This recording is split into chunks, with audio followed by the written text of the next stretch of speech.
Hello. We're all gonna wait here for this phone to stop ringing before I start the show. We're just gonna wait. Nope, not yet. Nope. There we go. Welcome everybody to the C3 Friday Free for All, the show for Carolina Panthers fans by Carolina Panthers fans. If you would like to be a part of this show, you may join via the link posted and pinned to the top of the YouTube and Facebook chat. Join via Streamyard. Be a part of the longest running Panthers podcast on the internet. A little side note before we start, man. I've received so much love from the C3 Legion, from the C3 Nation. Everybody wishing me love, prayers to me and my mother, who's been through a bit of a hard time with her health.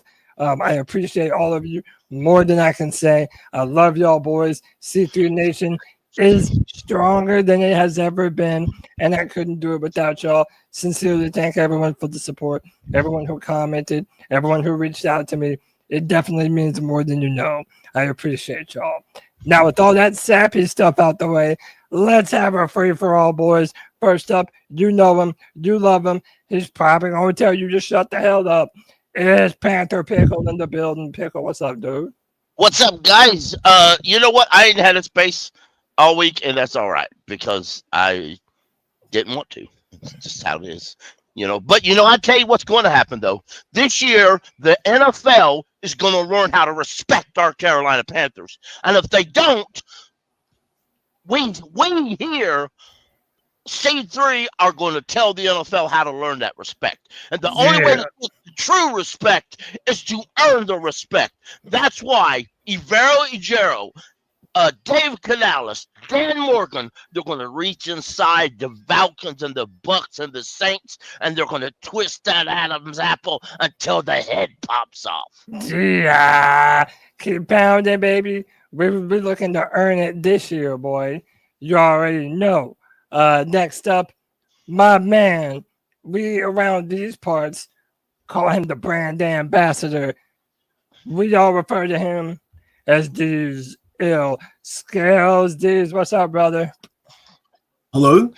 Who's there? Who's calling? Oh, it's Opportunity calling. That's right. Tonight is your opportunity to be a part of the show. This is the Friday Free-for-All. Come aboard, click the link in the description. Come give us your take on these Carolina Panthers. This is your show because it's for the fans and it's by the fans. Cody is here each and every Friday, no matter what's going on in his life, to make this happen for you. Don't miss your opportunity to come be a part of the longest running Panthers podcast. Shout out to the Legion and shout out to the C3 chat. What I wanted to say was I was thinking about a Vero this week, and I want to know about that leash, Cody. I don't know if we get to it tonight, so I kind of wanted to know your opinion to start off the show. How long is the leash for a Vero? CK went on a rant that I fell in love with on the Tuesday night show. It's every Tuesday at 9 p.m. for those that don't know.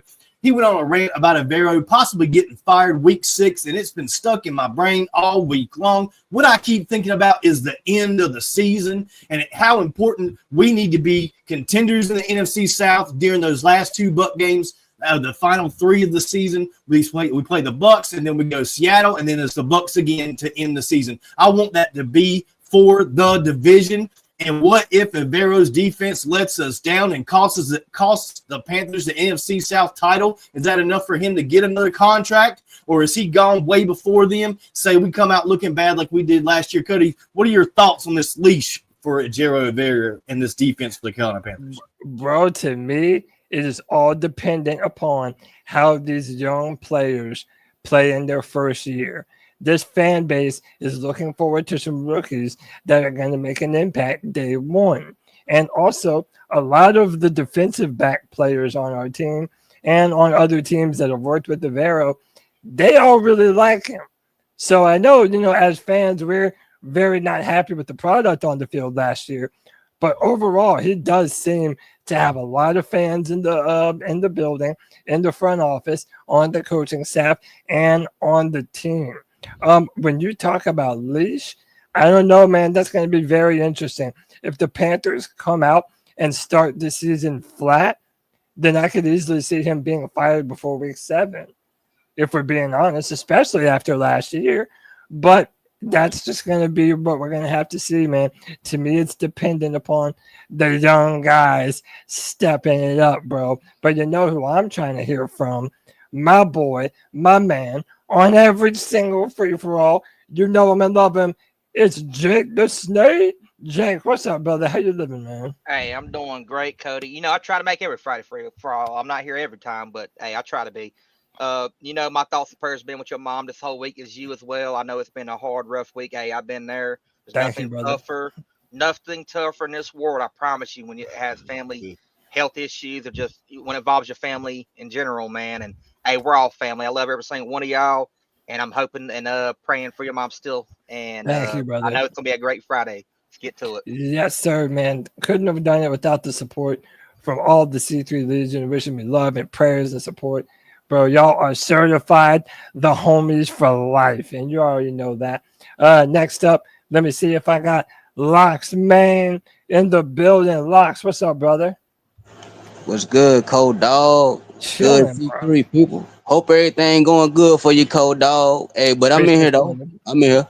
Yes, sir. You are in here. And you know what that means? We about to have a damn Friday free for all, boys. Let's get it.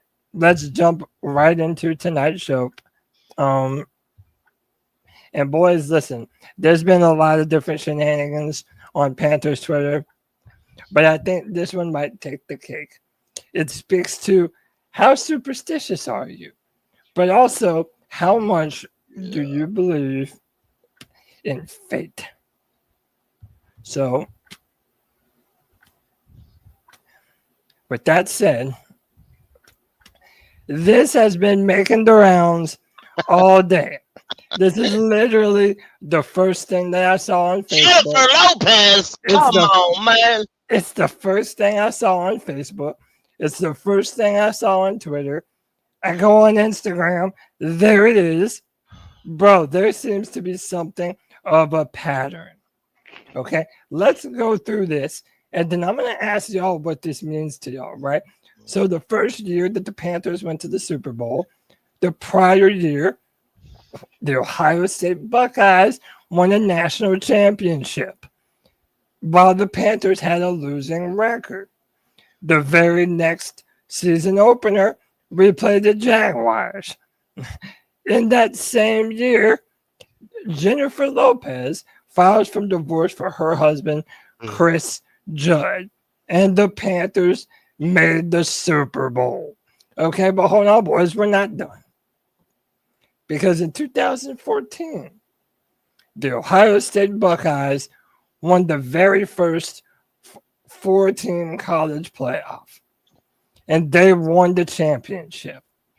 That very by the way, the Panthers had a losing record in 2014. Then, come 2015, we all know what happened. Panthers start the season in Jacksonville. Then, J-Lo files for divorce from her husband, Mark Anthony. And the Panthers made the Super Bowl. Well, boys, I'm here to tell you the criteria has already been met. The Ohio State Buckeyes won the 2024 National Championship. The Carolina Panthers are set to play the Jacksonville Jaguars in their home opener. Does that mean that the Carolina Panthers are Super Bowl bound in 2025 according to the hands of destiny herself? Boys, it's a free-for-all.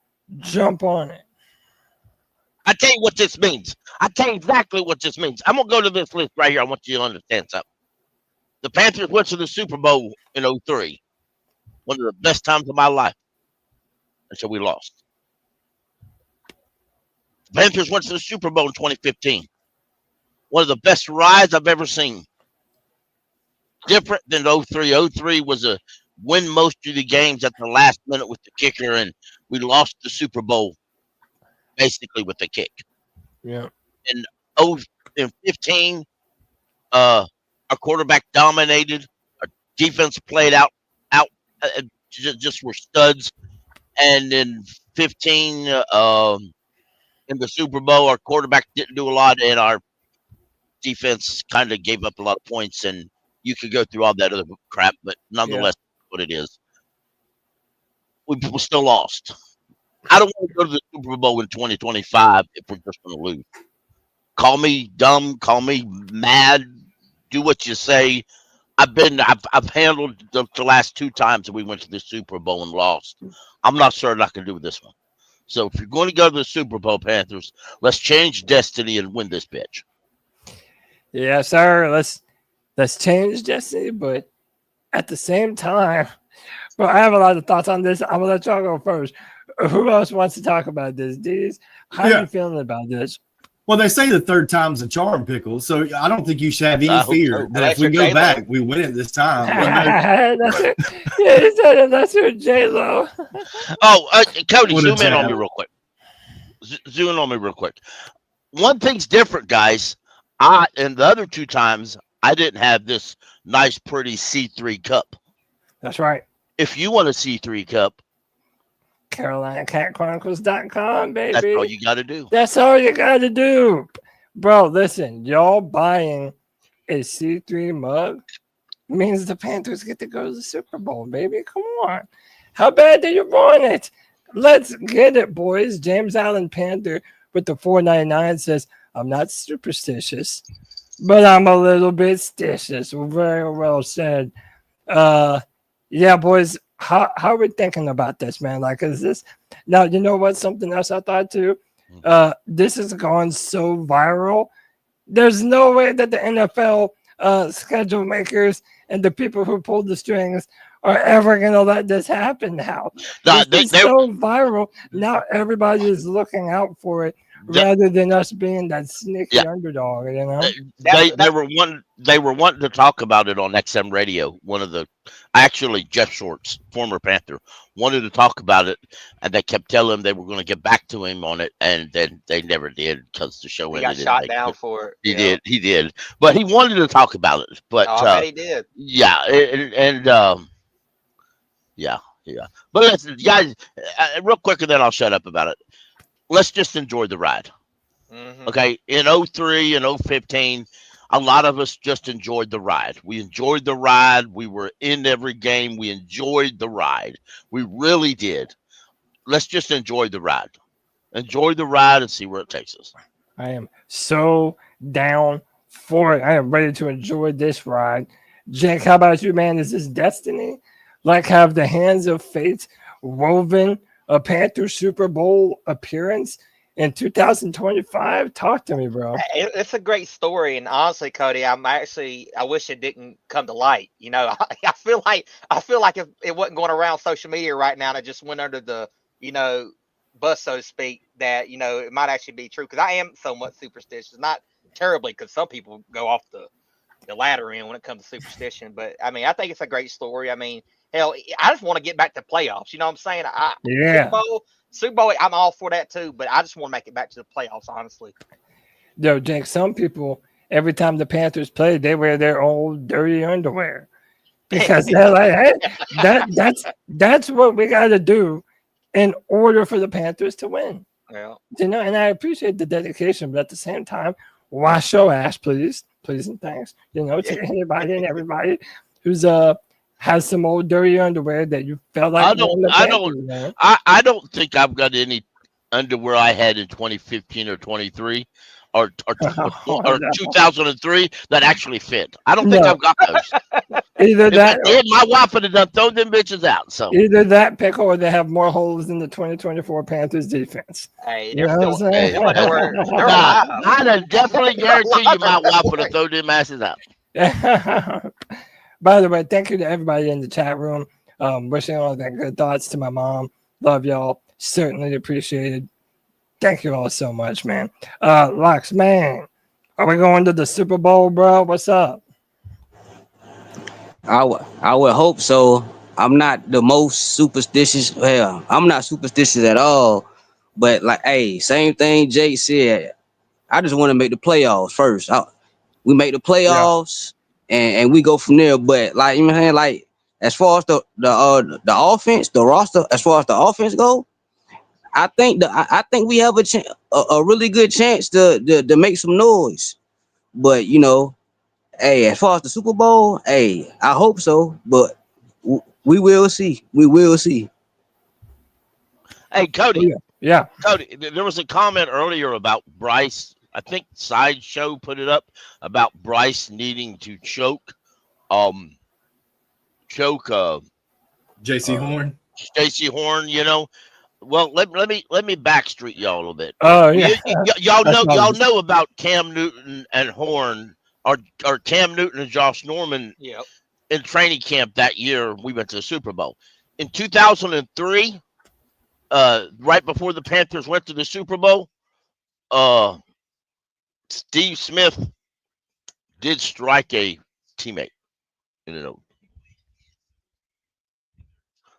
I can't remember his name right now either. What you're saying is there has to be a fight. According to what I'm reading on Google, I don't think that's true. Hang on. According to what I'm reading, no. I never mind. Just skip it. I want to make sure that's right. The Ken Lucas and Steve Smith situation did not happen in 03.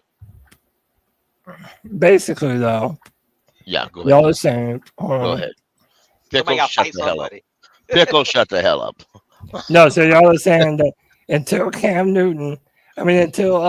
Bryce Young and Jaycee Horn are throwing down in practice, that's how we're really going to know if it's for real.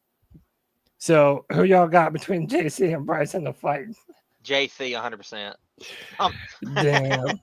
I'm sorry, but Bryce Young just don't. I'm not saying that he can't fight or nothing like that because I ain't never seen him fight, but just going by his personality, he really don't seem like a fighter kind of guy. Well, I'm gonna let you know right now. Hey, that ain't how the Reaper operates, son. He ain't gonna come to your face. You ain't gonna see it coming. The Reaper gonna sneak up behind you. You're making choke by Bryce. You ain't gonna see it coming. Sneak up on. Y'all want to need to understand something. Bryce gonna have to. Bryce is a guy who's gonna look over, sweet talk, and just when Jaycee think it's all cool, an offensive lineman gonna cut him in the kneecap right there. Damn. Cause Bryce likes him offensive lineman to have his back. And yes, he does. Oh, and they do got his back. Or the wide receivers. Y'all know the worst thing Jaycee wants to do be standing over the sideline, and all of a sudden one of them wide receivers cock him upside the head. We've had that happen before. Hey, I'm telling you right now, I'm staying on Robert Hunt's good side. I'm not getting that man pissed off for nothing. Me neither. So, I don't know if y'all can tell, but I got the Ron Rivera shirt on. Yeah. From 2015. I like it. I felt like that was an apt choice tonight, man. Because we're hoping that, and dude, look, this is the 10-year anniversary since that season, bro. It's been 10 years since the Carolina Panthers were balling out of control, taking over the NFL, dominating the NFC South, dominating the NFC in its entirety. Bro, this is in my opinion, this is a make it or break it year for a lot of different players on this team and some coaches on this team. And just in general, it's a big time year for the Panthers to step it up in a big way. But here's the real question.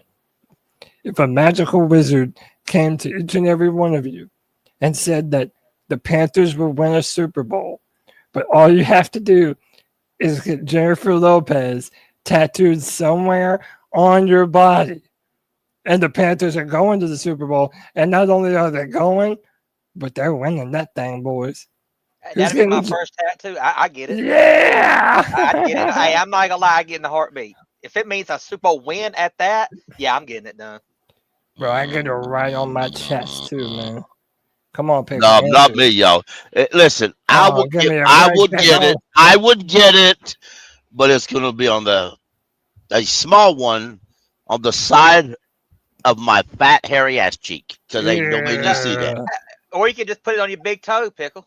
Just put it on your big No, I have enough toe issues already. No, toe. nobody touching my toes. Pickle, nobody wanted that mental image, but thanks for it anyway. You know what? It's like the Carolina Panthers winning the Super Bowl. You may not want it, but it will. But you're gonna get it anyway. I like that. I That like man that. said his toes ain't seen the light of day since 03. Hey, you want to see my toe? I'll show you my toe. Right. No, we're good. We're good, Pickle. Nah, There's my toe right there. See? Yep. There we go. I'm sorry, y'all. I'm sorry. Damn, out of breath for all that. It's hard getting a fat man raise his foot above his Hey, camera. remember, Pickle. Rusty nails can give somebody tetanus. So just be careful with them things. That's all I'm saying, bro. Hey, man. That's all I'm saying, bro. That's their problem. Love don't cost a thing, Cody, but Super Bowl championships are priceless. So I guess J-Lo holding the Lombardi with a Panthers logo in the background, it would be just what it have to be, I suppose. Yeah, absolutely, man. Like, but also when you look at how many things that we're looking forward to this year, and the types of things that, for example, the run game, we're expecting to have a dominant run-first football team, but we're also expecting a lot of our first-round wide receivers. My question, a real quick question, is: are y'all looking for a much better passing attack, or do y'all want to break records and run the football all down teams' throats? Do you even care which one? I don't care. I really don't. I used to care. I really did used to. But I think David Canales knows he has to run the football. But I don't think he really does. I don't think he likes to. I think he wants to pass it, but he knows he has to run it. So I think you're going to see a Carolina Panther offense that's going to score, and they don't care how they do it, whether it's running, whether it's passing to the tight end, whether it's passing to a running back, whether it's passing to receiver, third receiver, fourth receiver, one receiver, two receiver, second tight end, first tight end, third tight end. Don't matter who it is. They're going to get the football. If they have to run it to the first running back, the second running back, the third string running back, if they had to let a tight end or a wide receiver coming on in to run around, it don't matter. They're going to score.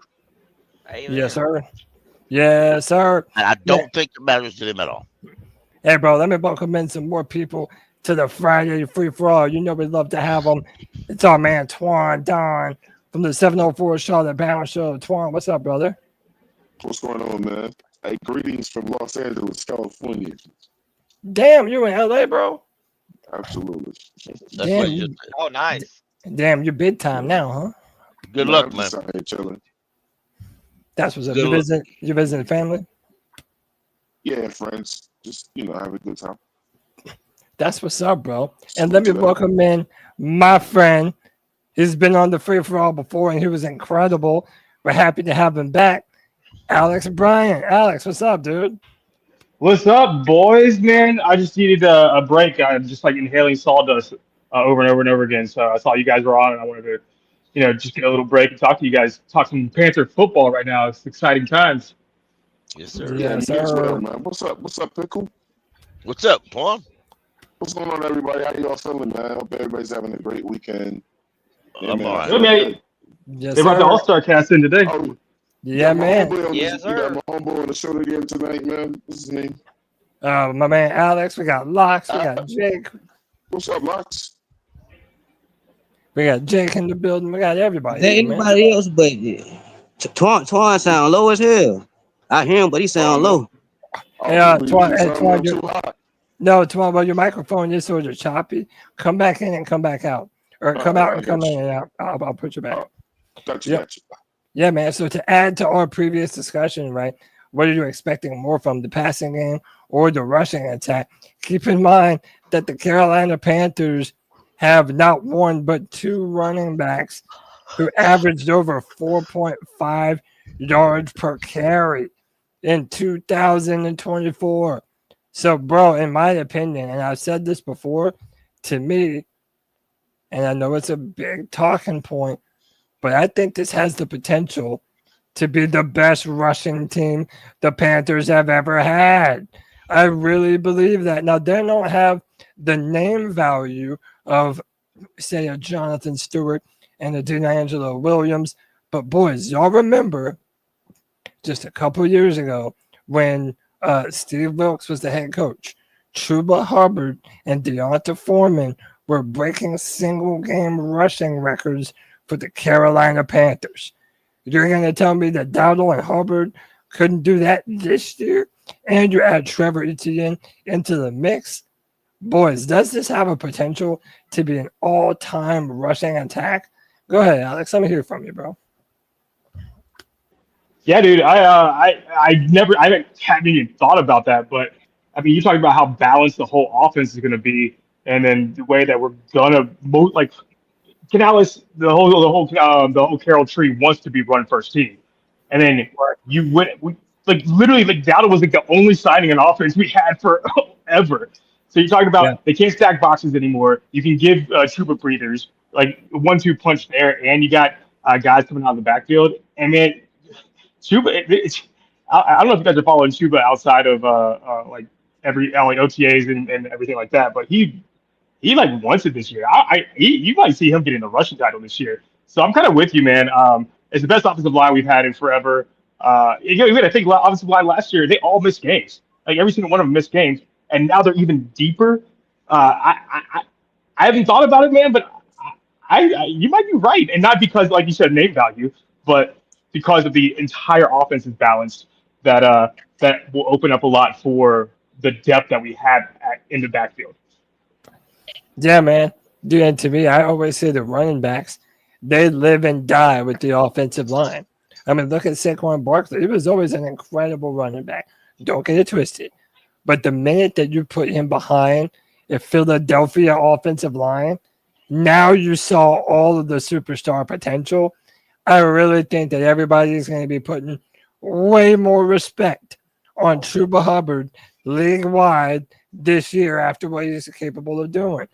Twan, could this be an all-time Panthers rushing attack? Is my voice better now? Yeah, much better. Yeah. All right, man. So look, absolutely, man. Hey, look, Cody, and Pickle knows, probably smiling.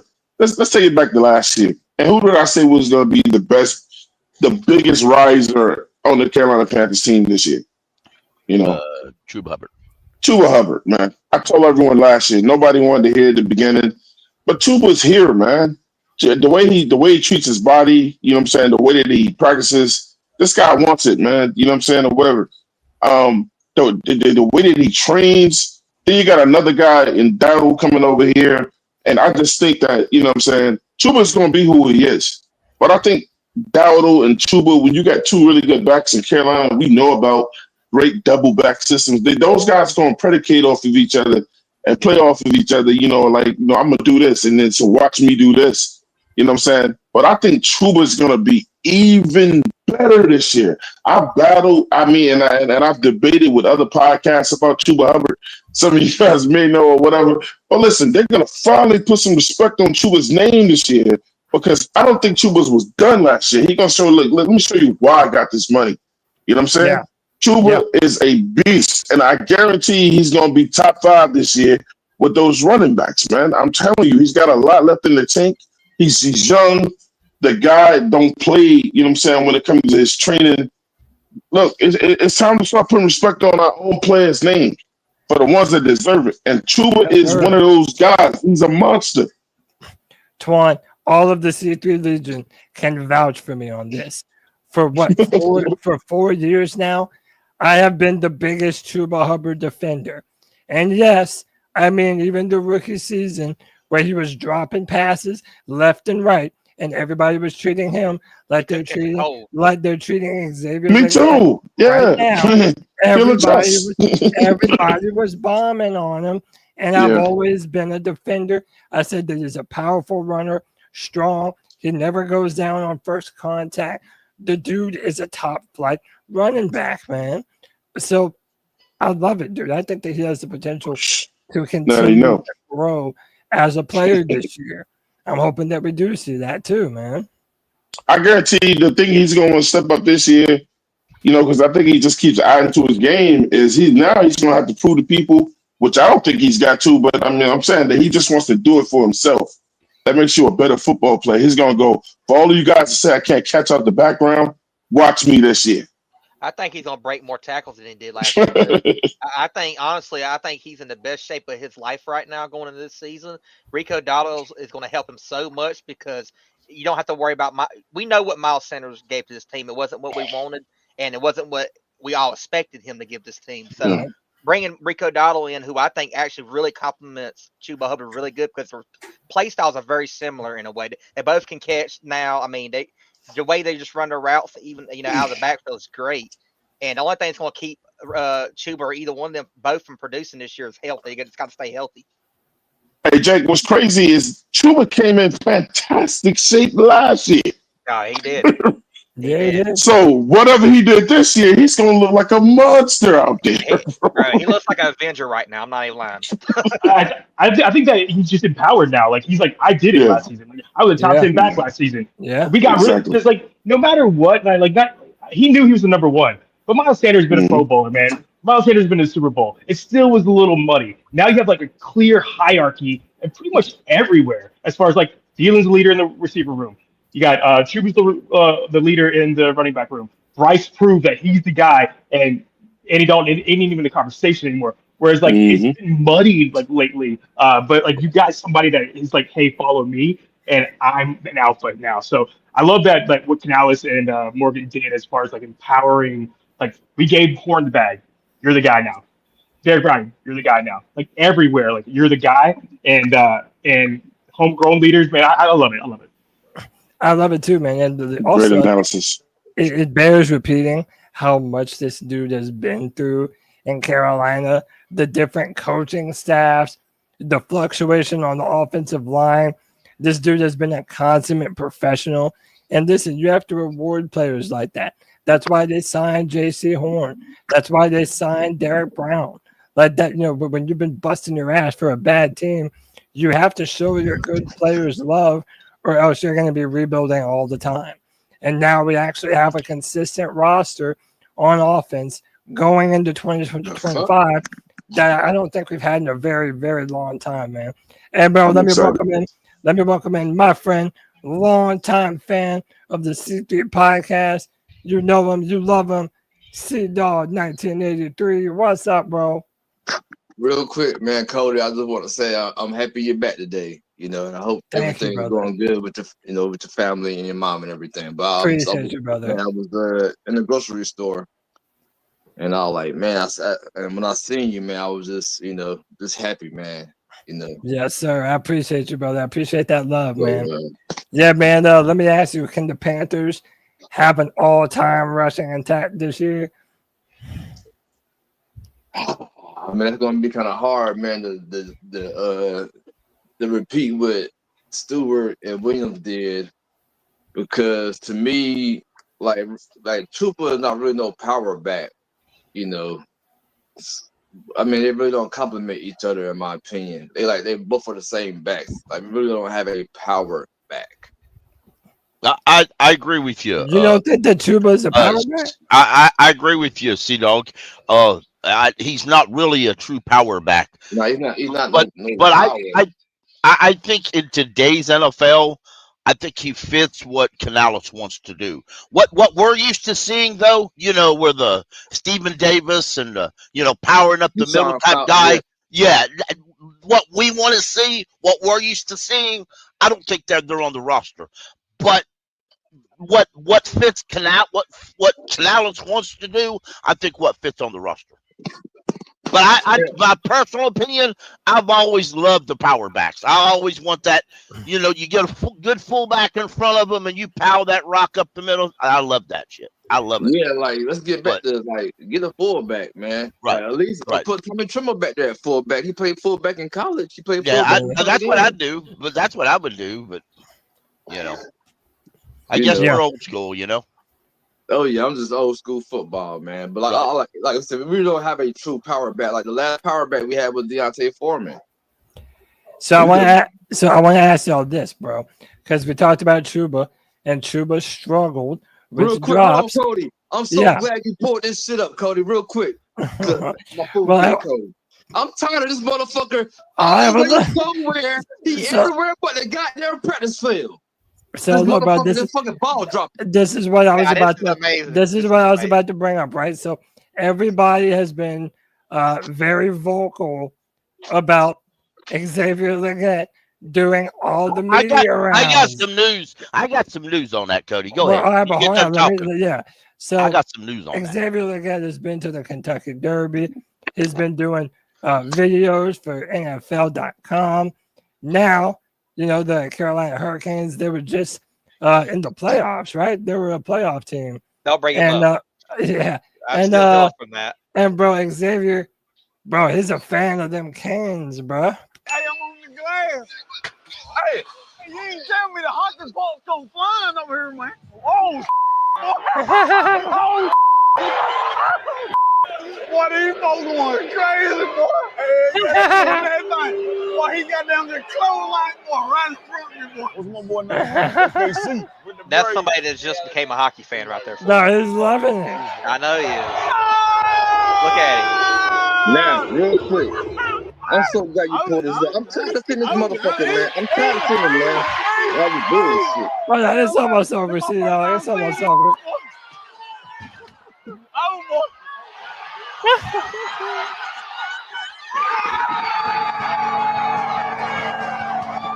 Oh. God, I gotta stand there, boy. But I been Yeah. I ain't knowing it like this, boy. My back. Damn.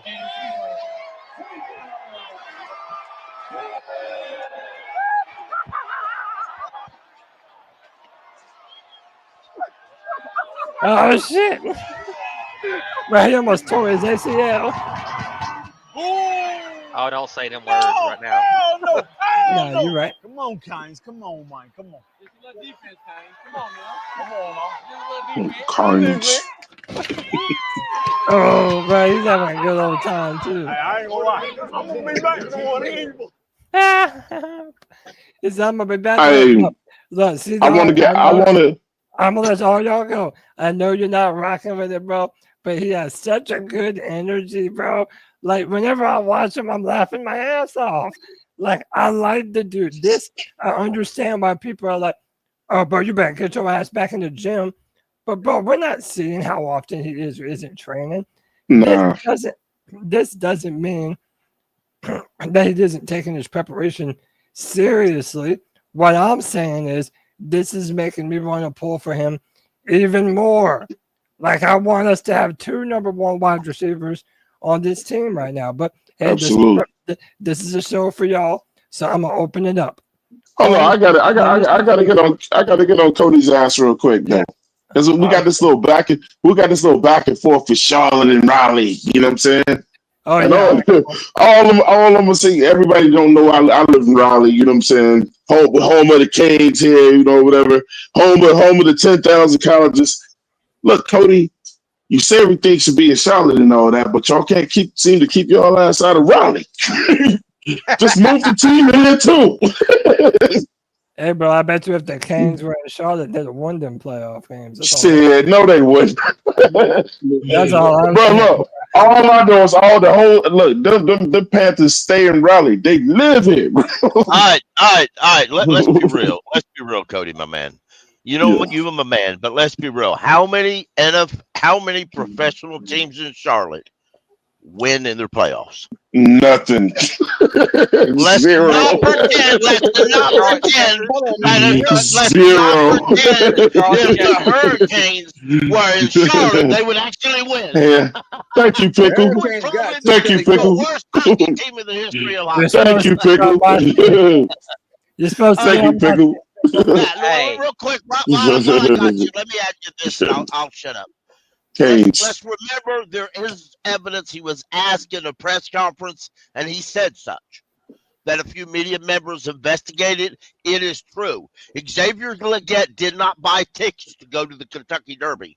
The NFL called him up and asked him if he would go to the Kentucky Derby and be a representative of the NFL because of his love of horses, and he accepted it. Are you done? Yes. But What I problem will with that? reserve Though? my right to fire back when I damn well feel like it. No, Go ahead. no, real quick. I'm about to get up out of here, man. But like I said, I want to give Cody a shout out. I'm so happy Cody is back with us. Appreciate you, brother. Prayers to you and your family and everything. But Yeah, real man. quick, man, this is the second time. This is the second time already. This motherfucker had a fucking game on top of the Kentucky Derby shit. Yeah, see, what are you saying? This man, you can't have fun. You can't have no spare time to yourself. Let me You say, can't. Come on, bro. You're not allowed. You're not allowed. Man, you are ridiculous, bro. Did he win Rookie of the Year? What has he done? So you say this man can't have no? So he got to eat, shit, sleep, football. That's what you're telling me. Well, hold on. Let me ask a question, C-Dog. If he wouldn't have dropped all those passes last year, would you feel differently about all this? I would. Real quick, Jalen Coker was with 45 targets, had 0 drops. Only him and like 2 more receivers last year or whatever. Like, come on, man. Look, when my 5th round, when my undrafted rookie receiver is doing better than this motherfucker doing goddamn going around to the Kentucky Derby and all this bullshit, that's a problem with me. No. Oh, man, he can't handle freaks. Look, let me go and tell somebody everybody something real quick. Coker ain't better than Legette. Stop that shit. He's not. Sir, real quick, in the NFL, a receiver, you are nothing but your hands, sir. He'll be all right, man. He'll be better this year. Like that was his rookie year. He's a ball dropper. But He's see, a ball here's the dropper in thing. his rookie year. You'll be on his nuts this year. You'll be back on his nuts. Whenever we're comparing players that are on our own team, I'm like, bro, that's a good problem to have, right? Like, it's a good problem to have that you have 2 dope, badass, potential #1 wide receivers. And a lot of people feel that Jalen Coker has #1 wide receiver potential. So it's like, bro, these are really good problems for the Panthers to be incurring right now, boys. Like, it doesn't bother me, but I respect that it bothers a lot of other people. Jake, how you feel, man? I mean, I like it. I mean, my thing is, I mean, we're a small market team. We don't get enough media, attention as it is. So when it comes to our players getting the limelight, so to speak, I mean, I love it. I mean, that he was pretty much the best thing about that Canes game. I watched the whole thing. I wish I didn't, but I mean, he brought the energy to it. Like, he literally made me feel even better about the game. And but yeah, so to speak, I have no problem with him being there and having that energy. Hell, by the look of it, he's going to be a Canes fan for life. He did nothing. It don't matter. He was the 1st round pick, and that in itself makes him a star. Whether you like it or not, he's the 1st round pick, and that makes him a star. It doesn't matter. That's irrelevant. That's irrelevant. It makes him a 1st round pick. Yes, it is. It's irrelevant. Shut the hell.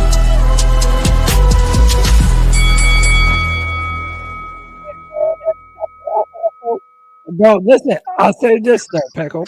As somebody who likes all of this, if Xavier Legette has a bad year this year, bro, people are never gonna let this go, bro. Oh, they're never gonna let this go. Cody, I'm gonna open it up. This is what I said on a video I did this week. Right this year, and see, now listen to me, my friend. It's no excuse.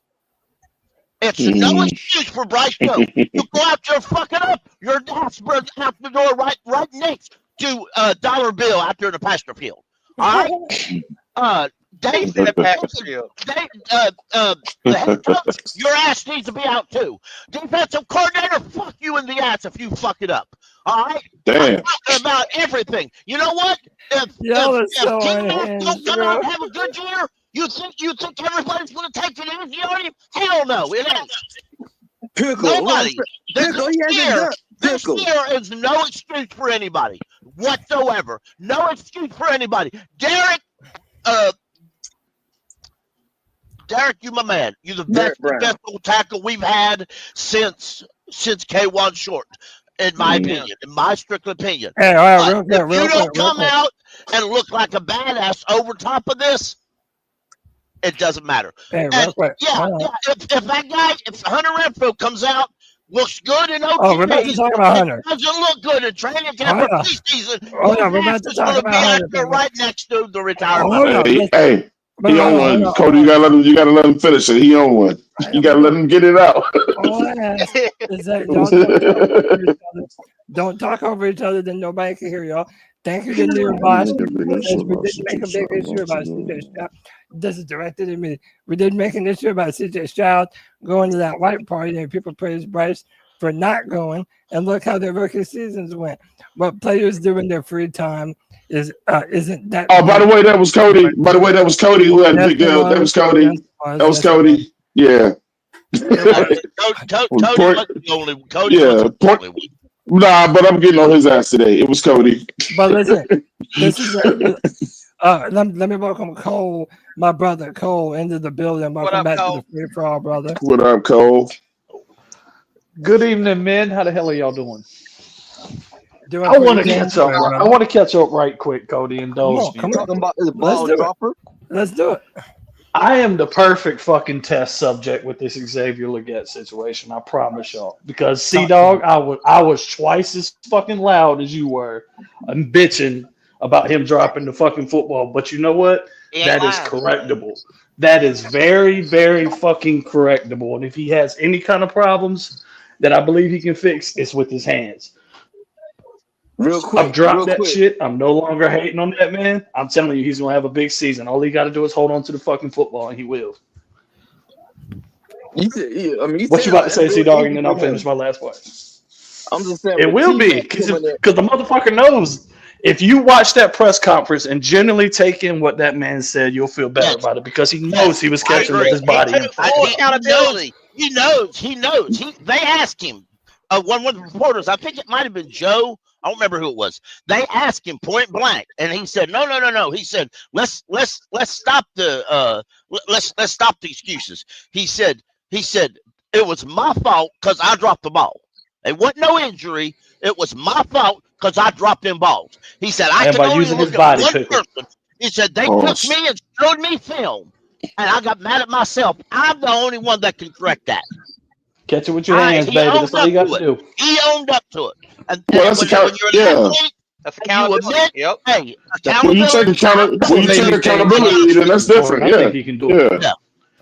Now he knows what he needs to do. Not catch the ball with your fucking body and use your hands. That don't mean hey, see, the first thing you can do when you fuck up anything is take accountability. You can't say he can't take accountability. You just gotta hope for the best. If he says I fucked up, give me a chance to correct it. I don't.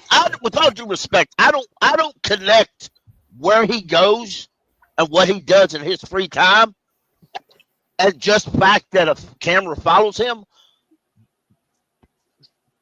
and the football field. Yeah. See, no, let's be real, bro. Real quick. How would you like it? It would go ahead. For a camera, if a camera followed you for 24 days, how would you like it if the camera was on your pure ass all day, every day on national TV? Hey, nobody gonna like that. It'll be paid for, sir. It'll be high number 3. Let me read the super chat and then I'm gonna let C-Dog talk. Near Bosch with another 5. Hold up. Says because XL is at the derbies hunting or horse riding doesn't mean he's neglecting his regular training. So C-Dog, go ahead, man. I know you wanted to get up out of here. What I'm saying is, man, look. I was right there with you, C-Dog. You the first round draft pick. When a motherfucker that came off the undrafted rookie came in and played better than you. Nigga, you need to be fucking practicing. Yo, that's what wrong with y'all. Everybody got them on his weak ass shit. He ain't did a fucking thing yet.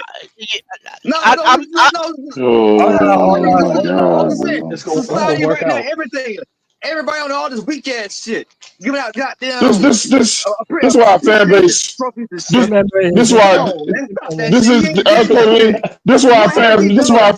This is why fan base ain't never gonna be shit. Because even when everything is going right or seems to be going in the right direction, motherfuckers still gonna be mad and say a bunch of crazy ass shit. Hold up. C-Dog is entitled to his opinion. You don't have to like it. And a lot of people. Cody, don't nobody practice 24/7. Hey, bro, Body can't do it, Twine. Hold on. It went to Body a will hockey not game. hold up. Let's Hold follow on. the reality. Damn. He didn't. Remember, boys, if we're talking over each other, nobody can hear. I want to pass the mic around a little bit. Alex, you've been patient. How do you feel about Excel? Is it too much? Are people making too much of a big deal out of it? Or is it just not even noteworthy in your opinion? How do you feel? The real question is, the real answer is, I don't know. I mean, honestly, I don't know. I agree with Pickle. Like, he's an entertaining guy. So he just gets followed around over and over and over again. But I'm not putting anything on Excel. I'm putting it on, like, Bryce. Bryce needs to get camaraderie with these guys, and he needs to be showing, like, have these guys back in public places. Like, you see Joe Burrow is always inviting a bunch of guys to games. Like, even like Halliburton, they go to, like, Fever games.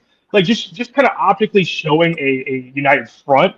And I don't know if you ever seen Mighty Ducks 2, where he's like, this is a distraction. This is a distraction in a firing barrel. You know, that kind of thing, where Gordon Bombay gets, like, the distractions do matter.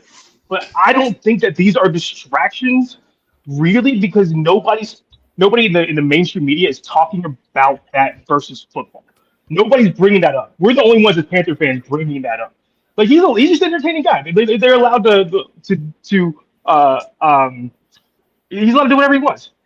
I wish Bryce would step up and show united front of, like, hey man, I'm making this collaborative effort to get all my receivers together, my offensive line together. That's what Tom Brady did. That's what all the greats do. Bryce Young did do that. Bryce Young did do that this year. He did it again this year. So I'm not saying with one specific, but like every time I see Joe Burrow, I see him with Jamar Chase. Like, you know what I'm saying? Like and honestly, I have my own market, my own if I was a quarterback and I'm making $10 million a year, and then I'm going to make $70 million a year, I have my own marketing team take pictures of us together, like, you know, doing that kind of stuff. So it's just like he's just young. It's a young coaching staff. They're going to get through this.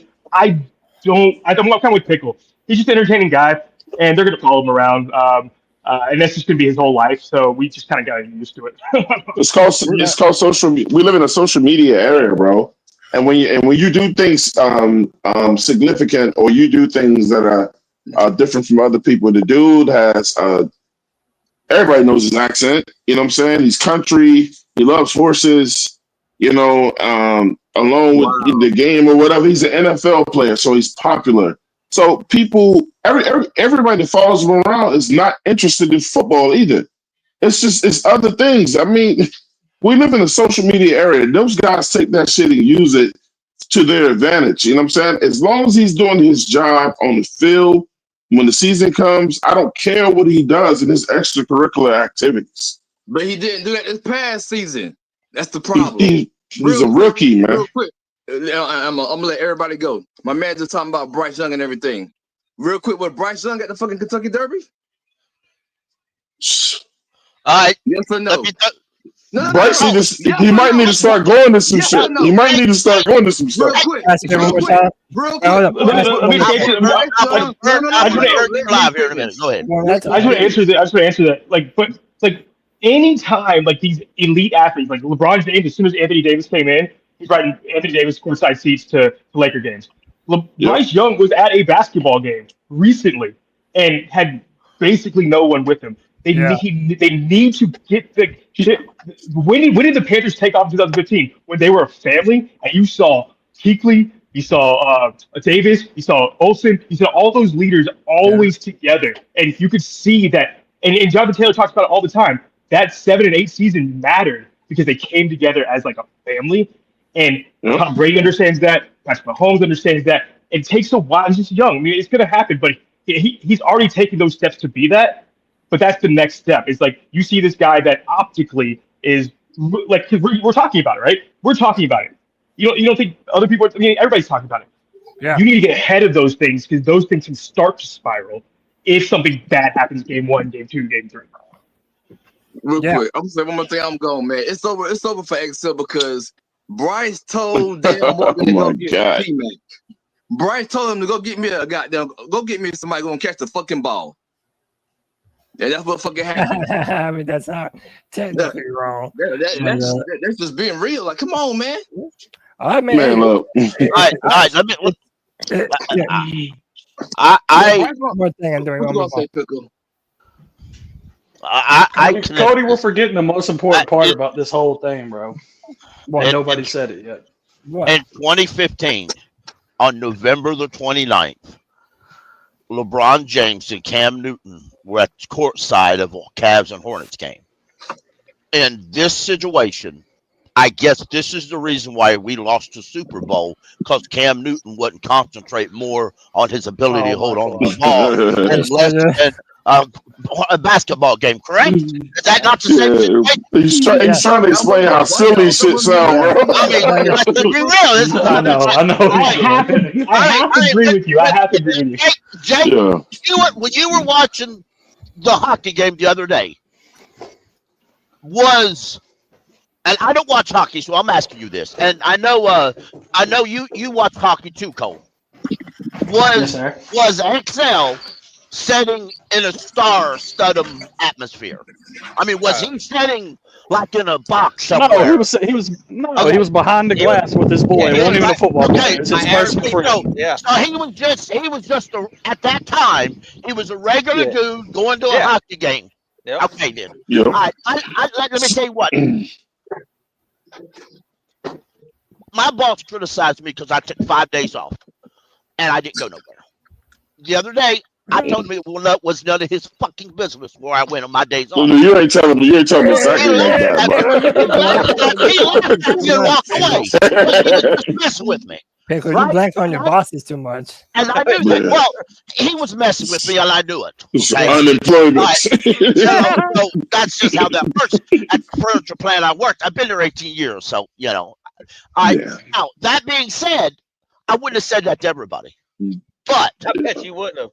No, if what you do on your day off is your business.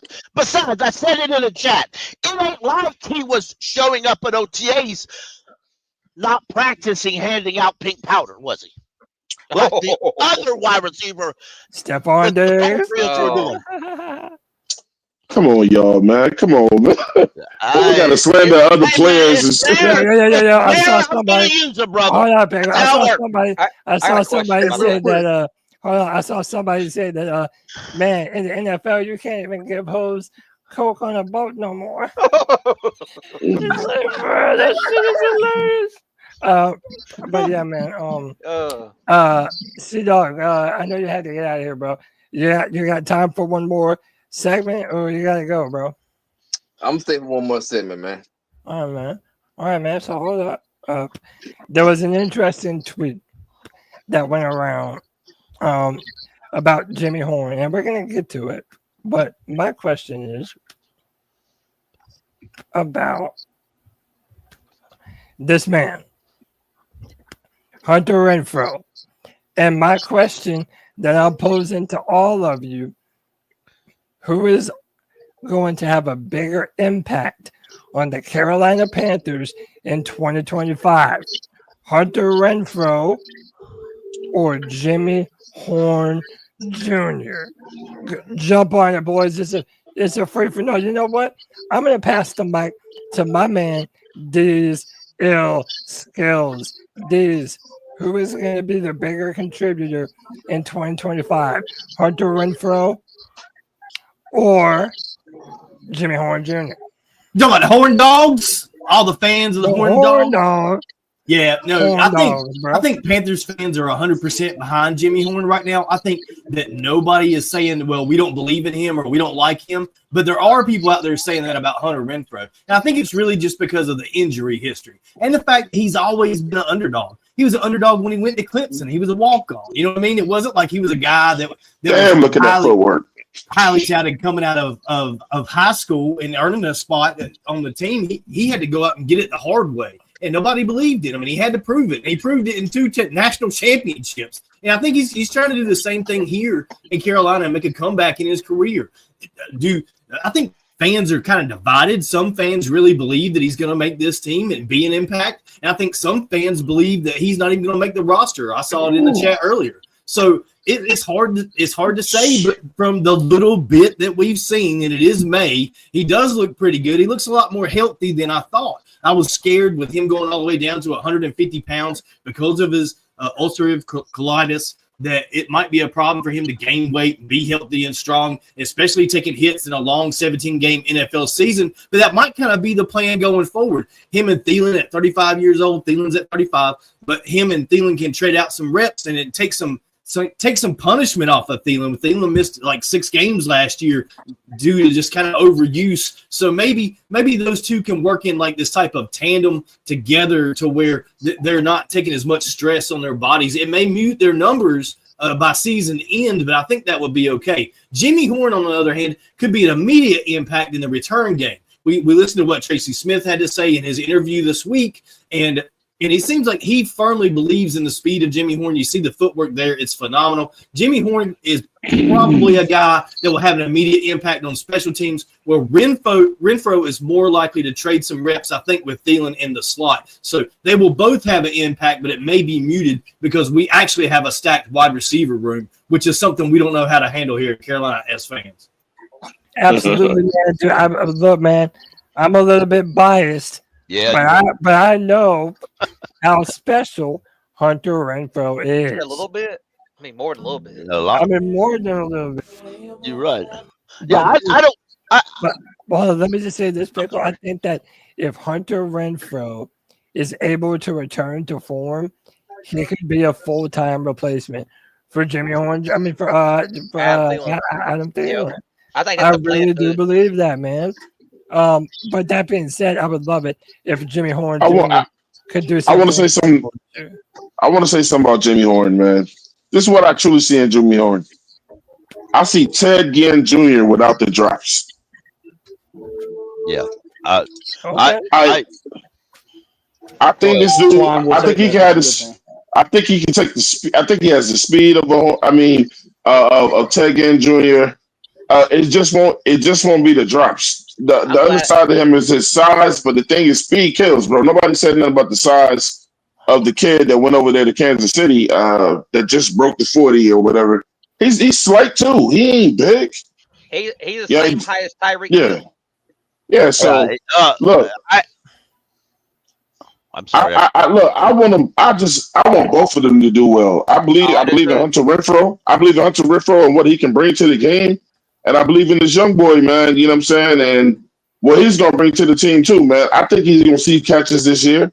Probably do some, if he does special teams, that'll be cool, too. I mean, hell, Steve Smith started off on special teams. We saw what he evolved in.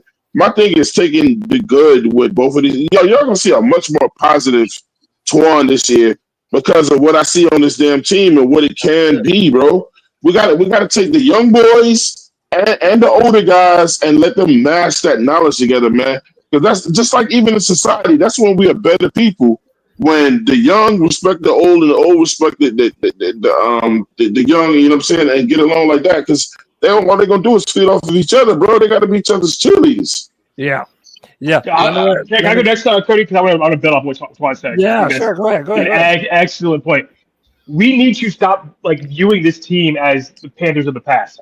This team is a good, solid, deep roster that still has moves ahead of it. And I agree with you so much. I was like the biggest hater 3 months ago about this team until I started following what they were doing and started going along on their journey.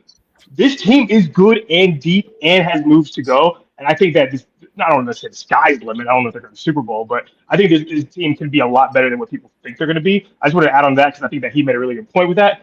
I also want to add on that Dan Morgan told us what he was going to do in day 3. Because I think Mike K asked him. Mike K was like, "It looks like you need a returner and you need you just need a kicker. You need more special teams guys." And Dan Morgan said, "Yeah, you usually find them in day 3." So he said he acknowledged that he needed it, and he said that Jimmy Horn's going to be our returner, so he's going to make the team, in my opinion.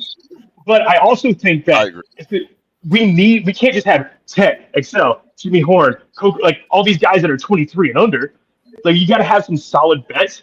And if I'm going between Renfrow and David Moore, and I got a guy that if Renfrow can show that he can be an NFL player, I got to go with a guy that's been in big moments before over the guy that it has a good camaraderie with Bryce. But I think what he was like second to last in getting open, getting open percentage or whatever. I think that he will make the team. It's going to come down to those two because we can't just have 423 and under guys.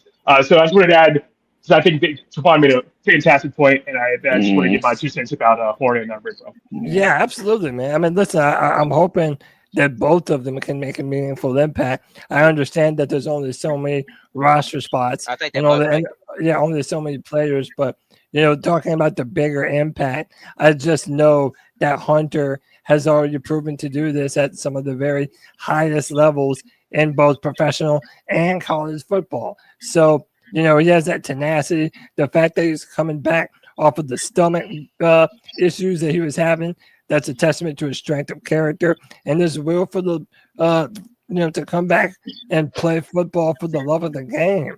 And to be back in the Carolinas, it's like that would be a very, very good success story that I think a lot of people would enjoy. Let me go to Jake and then we'll go to C-Dog. Go ahead, Jake. Now, I think I like both of these guys. I think both of them is going to make the roster. I mean, Hunter Renfrow is a kind of like a feel-good story, but I think it's more than that because, 3-4 years ago, this guy had other NFL players in the league saying that he was a top 5 wide receiver. Like, he legit had people saying that.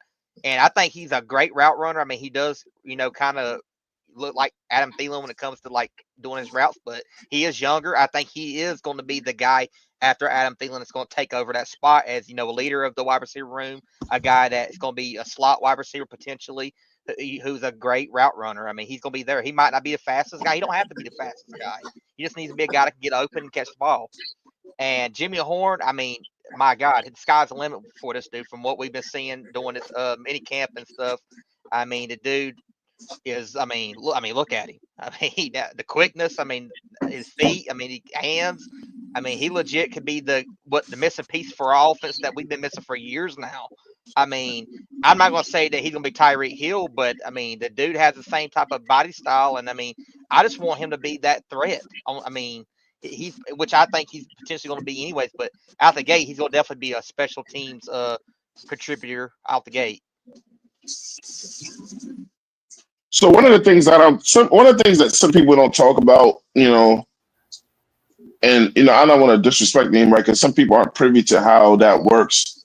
And I know Cody and most of the people on this show definitely know how that works. It's like when you start asking questions like this, and Cody asked a good question about these two guys, is you have to start discussing upside.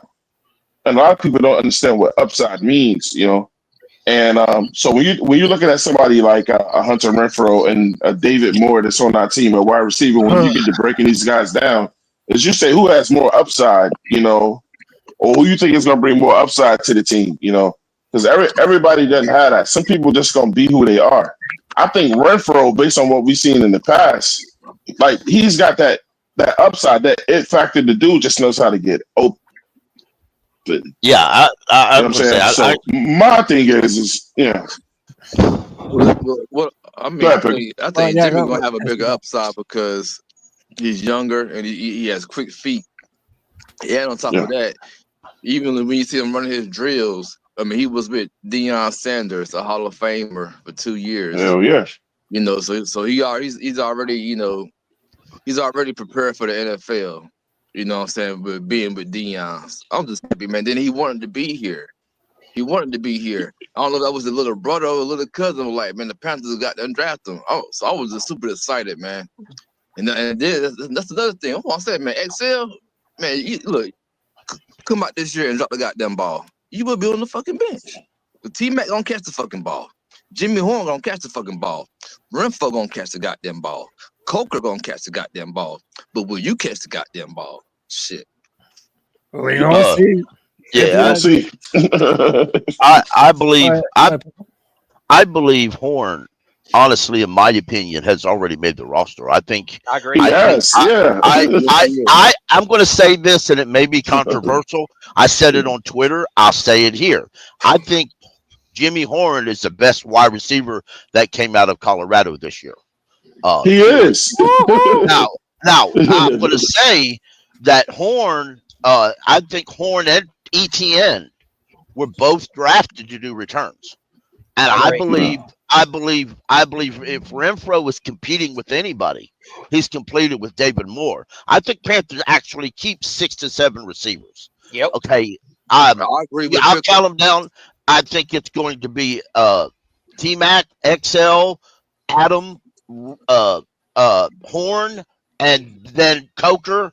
And this doesn't mean in order of starts. Let me understand that. Yeah. And then Coker and Renfrow would be 6.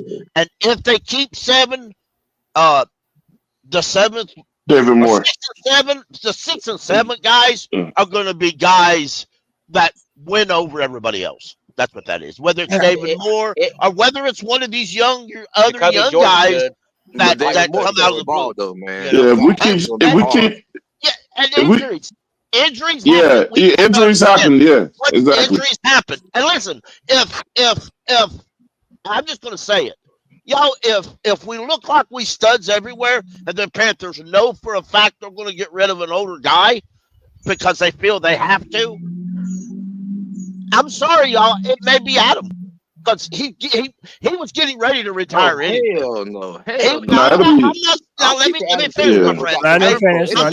I'm not saying that's what will happen or what Right. happen. I'm saying that if you're Adam and you were going to retire anyway, but you're going to go one more year for Carolina, and then you find out that these other young kids are outplaying you, you never know how things work. I'm not saying it's going to happen. Don't misunderstand that. I'm just saying if you're balancing good to negative, but hey, that's a great problem to have. But injuries happen, and you never know when an injury is going to take somebody away, and then you want that younger guy or that other guy to step into place. If Adam goes out with an injury, we may be thankful heaven we got Hunter Renfrow, another older vet that can help out. And let me Right? read this. And let me read this comment too. I agree with Cardiac Cat 13. Says T-Mac, Legette, Dillon, Coker, Horn, and Renfrow Yep. are all going to be the ones who make. Yeah, that's what I just said. DJ Moore might be the odd man out, bro. And Daniel Castro. Not DJ Moore shit. I'm No, joking. David Moore. David Moore. David Moore. Daniel, I wish we had DJ Moore. Yeah, we all been DJ Moore. we got Daniel Castro with the $2. Says somebody's getting traded for pass rush help, and I don't know. That is something. I think they're good for pass rush. Yeah. I really do. And shout out to the special teams assistant coach. God damn, I'm gonna forget his name. Anyway, Bates, Aaron Bates.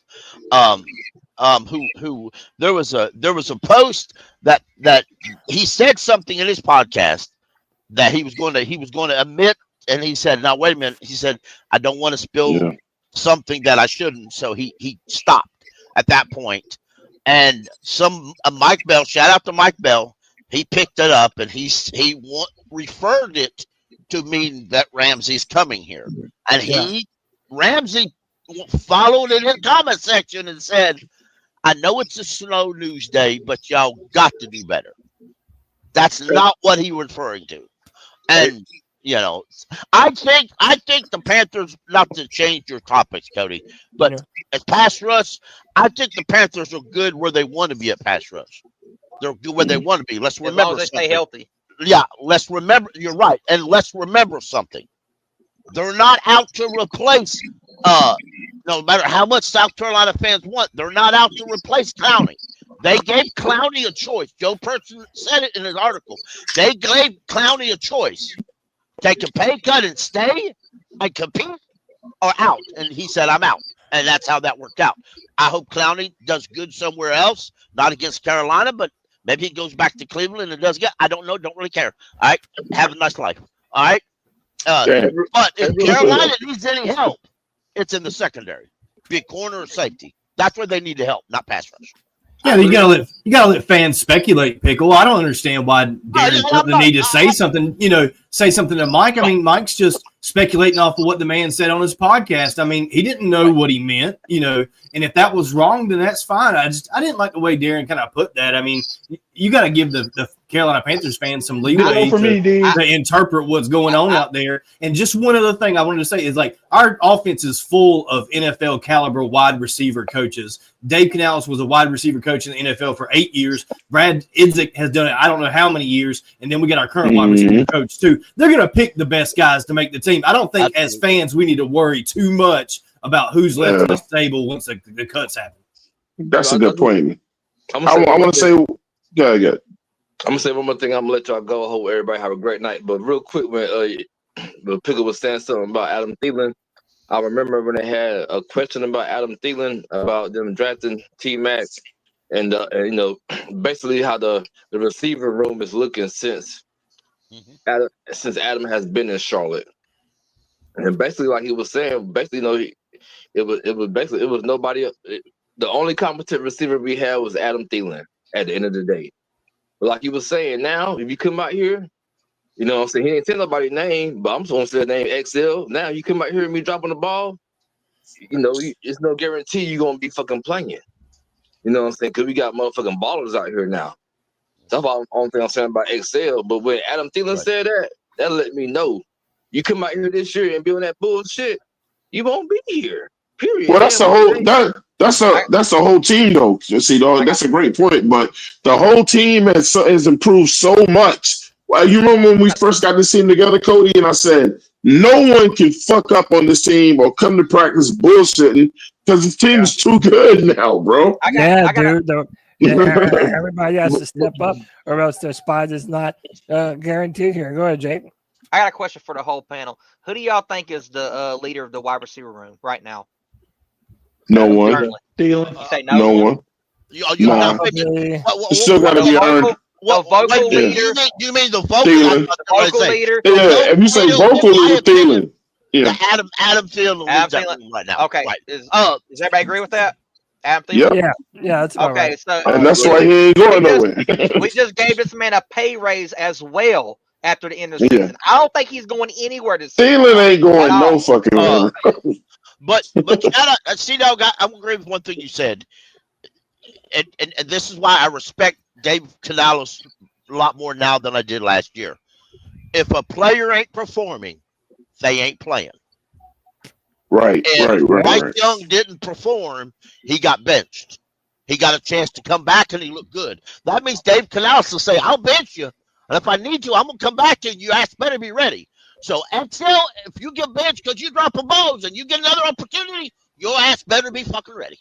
That's all. I want to say something. That Jake just said. You know, Jake's absolutely correct. But on the other side with the Thielen thing is this: the Carolina does not want to be the team. Look, nobody's going to let Thielen go in his last year for everything he's done with football and on his name. Carolina is not going to be the team that will cut that guy. You know what I'm saying? In his last hurrah, that would be a stain, bro. You can't do that. And you know what I'm saying? And he's gonna go out there and earn it. Thielen don't come off as a guy that wants you to give him anything. He's gonna go out there and fucking earn it, and then let that man walk off the way that he should. But I think he's gonna give it his all with us. Who don't want a guy who's probably in his last year that's gonna give it everything to the damn team? And he wants to play for his team. Like, you know what I'm saying? He's not going to have like a relax, you know, hoorah. Like, this dude is going to give it every game, like every day. I just know it. I love Adam. That's what I'm saying, Jake. I think he's going to go out like a champ. Touchdown, Jake. That man put his body on the line for the touchdown. Well, let me call. What's up, Cole? Say that again. No, I was just going to say, we've already seen Thielen put his body on the line for the team. Yeah, he has. Tear his shit for the whole year. He ripped up his damn obliques. Yeah. He ripped up his damn obliques for the team.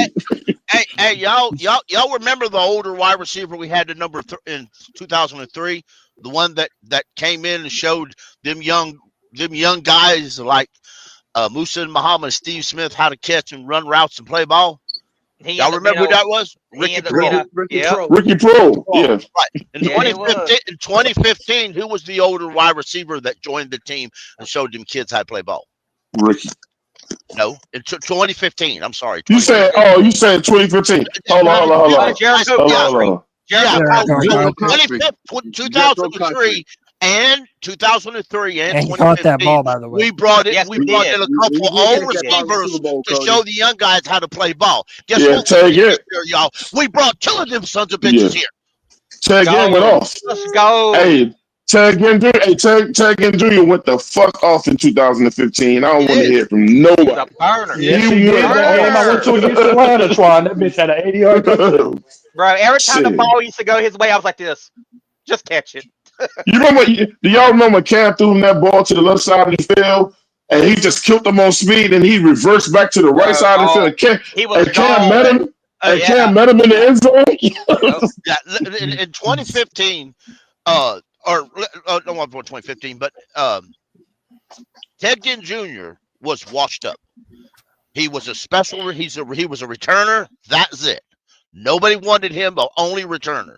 Carolina got him, turned his career around.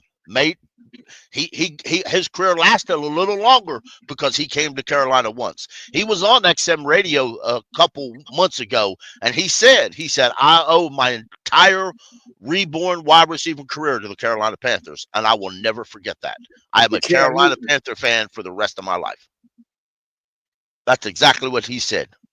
Ted Ginn Jr. I heard him myself say that. He almost re-signed with us. After he left us, he went to, where did he go? In division, right? Didn't he go to the Saints, right? We could have kept him again. It's just that we didn't offer enough money to him, according to him. Right. Well, we did have a cheap ass Dave Gettleman. So what can you say? It is what it is, I guess. Yeah. Your man, Jericho Carter caught that ball. I know that. Yes, he did. Yes, I he did. know that. I know Adam Thielen caught that ball that. last year too, but apparently it wasn't enough cameras. Try Yeah, being an NC James State sure did. watching that shit. Look, man, I know that a lot of people think I'm just being a homer, but bro, I really said I think that Hunter Renfrow can be a legitimate Myrtle replacement. Beach, represent. A legitimate replacement for Adam Thielen. Because again, like y'all, I understand why y'all say, yeah, we paid him a little bit more. He's not going nowhere. And that's true. Maybe he isn't. But he does say that at the end of every year, he does a reevaluation with his wife and determines if he wants to come back or not. I think he does play it year by year. And if Hunter Renfrow comes out and looks incredible, bro, that's your Adam Thielen for the next 3 or 4 years, man. And you remember Hunter Renfrow? He was saying that he looked up to Adam Thielen. Remember when they was talking to him and stuff? So I mean, he's gonna learn from Adam Thielen as well. Dude, I love it. I can't wait to see. I think Renfrow. I don't know if he's guaranteed safe, but in my opinion, he is. I think he's gonna make the roster. Yeah, and also remember the dude is known for the resilience. This dude was a walk-on. Okay, he walked on to a loaded Clemson team that had a ton of wide receiver talent and went on to become an all-time Clemson wide receiver, man. Won us a championship on the last play of the game. Like, come on, this dude's incredible, man. So, again, I'm hoping the best for everybody involved, but I think I'm definitely a lot higher on Hunter Renfrow and his ability than most. I mean, if he makes the roster, you get his jersey, Cody? Have to, man. I know you have. Have to, bro. I know you have. Bro, I have to have that connection. That Clemson, Carolina connection. Have to have it, bro. Have to have it, bro. Oh, if he's Cody, catching touchdowns, you're freaking out. You're freaking out if Yeah. catching touchdowns. Absolutely. This season. There's no doubt in my mind. Absolutely. Man, are you kidding? Hunter Renfrow, if Humper comes out in a preseason game and has a good route, runs good routes, catches a few balls, Cody's already going to be out of his mind. Now, in a preseason game yet. Now, I know sometimes to folks on C3 Legion, I'm the Debbie Downer guy. I'm the guy that don't go all in, and there's a reason for that. I've watched too much football. I've watched undrafted guys come in and have a superb rookie year and then trail off to nothing in a year or two after. You've been disappointed too many times. I've seen older receivers and older players, not just receivers, older players come in and get a lot of hype, and they're nothing. Maybe they're good for 1 year, maybe they're never good after that. Excuse me. I've seen all that, and I've been through all that. I don't stick my feelings out there lightly anymore. So that's the reason why sometimes I'm Mr. Debbie Downer. But Well, let me tell you, that's if the way I feel. Hunter Renfrow does ball out, like Daniel Castro says, not only am I gonna get up and dance, I'm gonna get up and do a backflip. And I know a lot of y'all can't even do a backflip, but I'm gonna do it. I'm gonna do a backflip. If this shit happens, you bet your ass. If I tried to do a backflip, I'd have a heart attack. I can do one underwater. Does that count? I'd strain up on it does. It does. Okay. Hey man, let me get Locks man in on this situation. Locks, who will be a better wide receiver for the Panthers in 2025? Jimmy Horn Jr. or Hunter Renfrow? I mean, I think Jimmy Horn Jr. He's gonna be primarily special teams. I doubt he will see much of any action as far as being a wide receiver. Renfrow. Why? You said why? Yeah, why? I mean, look, you got Ted, you got XL, you got Thielen, you got Cody. No, XL dropped the fucking ball too much. So Jimmy Horn can get reps over XL. He's not a ball dropper. Let's wait a minute. Let's listen to what he said. He's not saying they won't make the roster. Let's be real. How many? Ask yourself. While I finish, ask yourselves, folks on this panel and in the chat. How many wide receivers do they take on a game day activation? And who gets the ball? Who gets the jersey to go after and play? Just go. They may carry five wide receivers on a game day. Not all 4 or 5 of them are going to get regular reps to catch the ball. Yeah, go ahead, Locks. Finish what you were saying, man. Yeah, but Renfrow, I'm not as certain. Like I hear some of y'all saying, I'm not certain he's gonna make it over David Moore. I know he can play the slot. I know he's played special team like punt returner at some point in his career. And I think David Moore has too. But I think this coaching staff, they want continuity. And David Moore, he's not a game buster at all. But I think he was pretty decent last year. And I think they're going to want to keep that chemistry and that continuity together. So if you ask me, I think it's Ted, XL, Adam Thielen, Coker, David Moore, and Jimmy Horn. I think if they do keep Renfrow, he'll be one of those guys you put on the practice squad and then you bring up on the game day if injury or something like that happens. But yeah, but as far as Jimmy Horn, man, I think he'll be more. I think Jimmy Horn is going to be what Steve Smith was in his first year. That's what I think. Damn, but that's what's up. Those are lofty expectations, but man, I would love that though. Love that. Hey man, shout out to Daniel Castro. Says stop the cap. XL will do better this year. Come on, let's be real. I got 20 on that, but let's not get too crazy. I hope he's right. I hope Daniel Castro is right. I really do. Let me ask my man Alex, and then I'm going to introduce someone into the show. Alex, who do you think has a bigger impact on the Carolina Panthers in 2025? Is it Jimmy Horn Jr. or is it Hunter Renfrow? Still there, Alex? Oh, we might have just lost Alex. All right, no, I got him. I'll take his spot, Cody. I think it's going to be Jimmy Horn. He's back. All right, yeah, we got him. I can't hear him. My fault. No, we got him. Then I'm going to go to you, and I'm going to introduce you. Papa, go ahead, Alex. Ask a question again, Cody. I'm real sorry. You're fine, dude. I'm opening up a bar in New York, and I have people coming in and knocking on doors, and I'm talking to them and stuff like that. So, dude, I hear you, brother. No problem at all, dude. What was the question? Yeah, who did you predict to have a bigger 2025 for the Panthers? Hunter Renfrow or Jimmy Horn Jr.? Jimmy Horn Jr. I mean, I gotta go with talent, man. You want to say Renfrow because Renfrow, I just don't. It's just such an unknown. And you just see that the talent pops on film with Horn. Horn is younger, has a bit more upside. I think he's more locked in. I think Hunter Renfrow is kind of hanging on more, if that makes sense. He wants his one last year or 2 or 3 hurrah, because he didn't get that. He had his illnesses basically kind of kept him from going out the right way.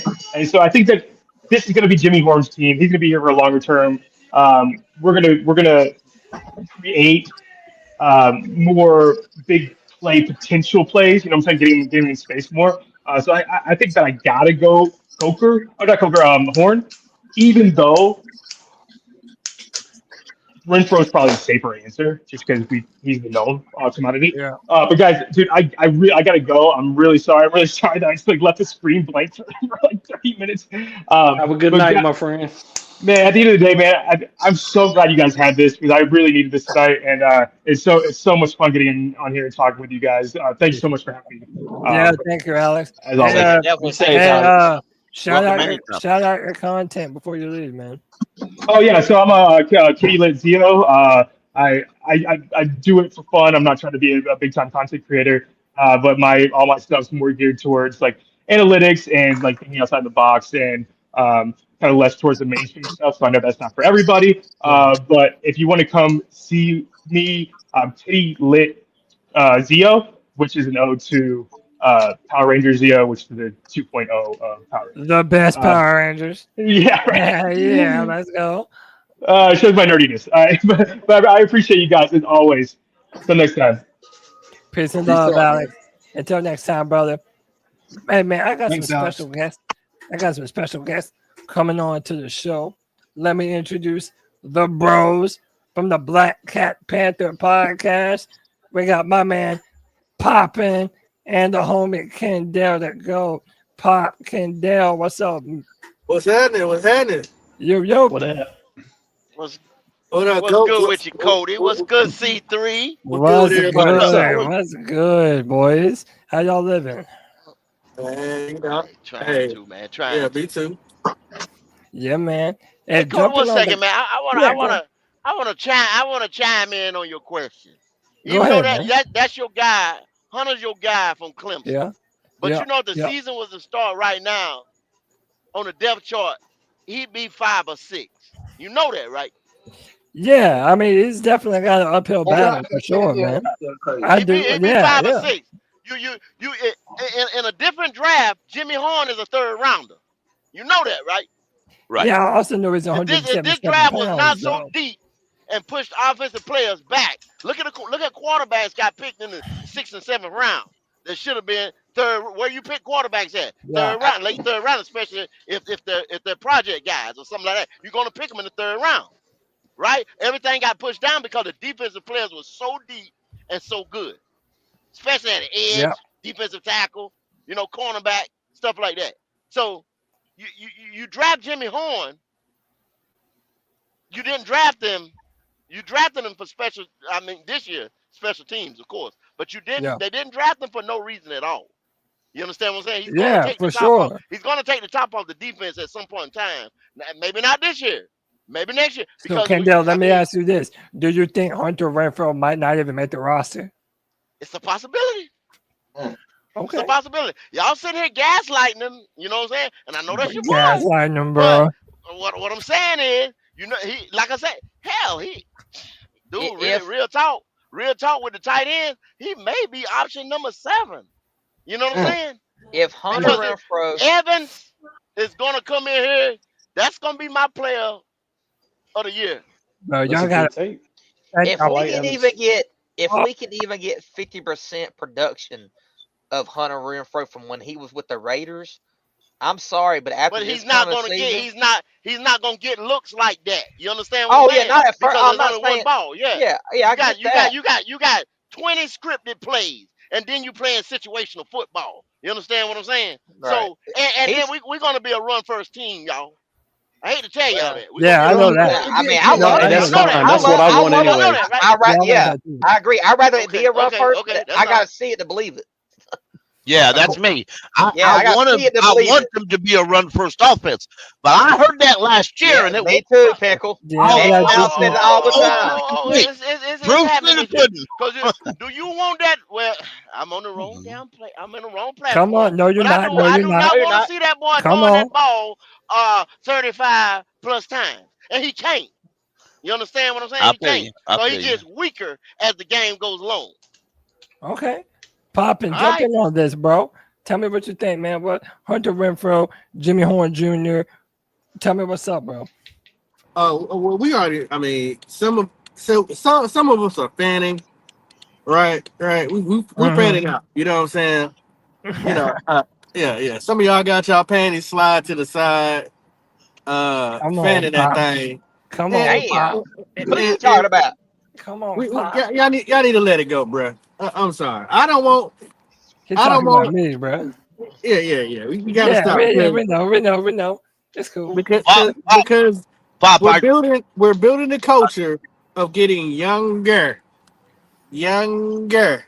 Okay. You would got old. hope. He got old Because though, the way Pop. they talk about these 30-some-year-old receivers, I'm not sure. Yeah, I'm but not he got sure. I would hope we want to get younger, faster, Like stronger, better. younger, better, stronger, faster, bigger. You know, those are things we're kind of building. I'm not really sure. We already got two elder or older wide Statesmen, what they receivers. call them, Yeah, elder statesmen. statesmen. You they got already have a four. foot out the door Adam, though. Adam, Wow. Hold on. hey. Let me finish. Y'all been on here talking. Let me finish. Geriatrics, if you will. Right. You got your Adam Thielen, right? And then you got your Moore. That's all you need. Why do you want to get older? I don't get that part. And these guys, listen, he had his time. This is a tryout. You know what I'm saying? To hopefully maybe get something for him. But I'm about 95% sure he ain't making the team, bro. Do y'all really think that Adam Adam. Thielen has more in the tank than Hunter Renfrow does? I just want Can to. I make a comment real quick? Yes. I Cody, you know I love you, brother, and I respect you. I Here we I go. think you're I Been think there, you're though. looking at Renfrow as a older replacement for Adam when he retires or he leaves next year.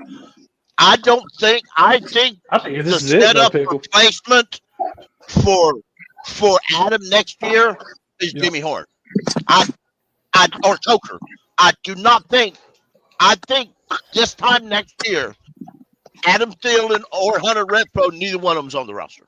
Yeah, Coker would be bad. You're smothering Coker.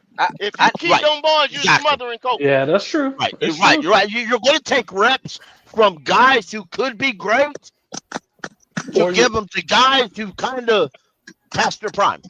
And that's wrong in my eyes. I just want the record to show that I know we want to go younger and all that. But Adam Thielen's 34 years old. He missed multiple games last year and still led his team in wide receiver yards. So I'm going with the best player on this damn football team. He's done. I don't care how after old this they year, are. bro. They could be 30, 31, 32, 33. I don't care. If he is the best player on this team, I want him to make the roster. He's not the best player on this team. He's not the best player on this team. He's not the best player on this team, bro. He's not the best player on this team. He's not. And Let's number don't two, do that. he wasn't the best player when he was with the Raiders. Y'all forget. If you go look at his stats, he ain't did anything since 2022, 2021. Oh, He ain't did Hold nothing. on. He was a problem with the Raiders. You better go look at his stats, dog. No, I'm talking about Hunter Renfrow. No, he's talking about Adam Thielen. And he's talking about Adam Thielen. Yeah, right now as it currently sits. And I'm talking about Renfrow. My bad. And last year, Adam Thielen was the best wide receiver on the roster. He just was. Right now, the year before that he was. But will he be the best? But the question, he's been the best until this year. Right. The question is, will he be the best wide receiver this coming season? Is up to debate. He don't need to be. By God, he don't need to be. You're right. He does not need to be. If he leads our team in receptions next year, we got problems. We do. We got bigger problems. We definitely do. I agree to that. I agree too. I agree too. All the way with you, Pickle on that one, but I just don't. I don't see it. I think these boys, both of them being from Cali, I think Thielen's going to start it off, but it's going to pretty much end up in Thielen and T-Mac hands, and then every once in a while, every blue moon, every once in a while, we're gonna have that blast from. I didn't come up with his name, but I'm adopting it too. from Hemi Horn. Uh-oh. Hemi Horn. Hemi Jimmy. I like You know what I'm that. saying? Hemi Jimmy. I didn't come up with it, but hey, I'm adopting it. Hey I man, call hey, man. Little Jimmy. Hey, shout out to Jimmy. Daniel Castro with the $5. Says the upside of the defense doesn't progress. We get to see the offense pan out. The hot hand gets balls. You got to have vets in key situations. And that's the truth. And the only thing that I worry about is y'all are putting so much expectations on these young players that have never played NFL ball before, bro. It's a different kind of speed playing the game. It's different, man. And I'm not saying they can't do it, but there's probably going to be a learning curve for some of them, and they're having to battle for a spot on the field. There's a lot of I talent think that both in this room right now. Cody, you can't say that neither, Cody. That's another What? crutch that y'all keep putting on there. You had What two can I rookie say? receivers last year. You had two rookie receivers last year that had 1,000 yards, and one of them didn't even have a quarterback all year, and that was Malik Neighbors. But we're talking about a 7th-round pick, though. No, well, I'm talking about you. You got a first-round pick, a number 8 overall on the team too. Yeah. Right? Yeah. Do you not? Okay. Yeah. So Let me, I don't give a damn. When you pick a receiver that high, top 10, quarterback, receiver, whoever. Hey, let me To holler me- at y'all. Kendall, but between you and Pop, what did y'all think of T-Mac before we drafted him? Did y'all want to draft him? Well, I told everybody that we was. I knew we was. Yeah, They were not gonna- let Doug go first. They were not going to go through without getting a weapon of that caliber for this Okay. quarterback. They Okay. weren't going to do that. Okay. It was the way that board fell. That's exactly what. Right. But Kendall, I'm asking, what did you? Yeah, now me on the think other of? hand, I Did had you at want least to draft him? Did 4 you want players him? that I Well, had. the question that I that had- you asked right there, I saying that's a Huh? big target for that for that quarterback that sucks in the red zone, and I think it'll help him. Okay. All right, go ahead, Pop. Now for me, because I didn't have my hopes all crazy because I know how people get when they got their mind set on one person. So I had about 3 to 4 guys that I wouldn't mind if they picked at that spot, and T-Mac was one of them. So I was cool with it. All right. And Goat called it from the very beginning. He's like, they're gonna take T-Mac. But All Bryce wanted T-Mac though. Bryce said, "Go get Yeah, me he did. one He receiver vouched because for it. Yeah, I won like XL was $500. dropping the I ball." won like $500 Yeah, last night. I wasn't. I wasn't a T-Mac fan. The folks I out here wasn't know it. mad I about did that. not want him. I did not want him at all.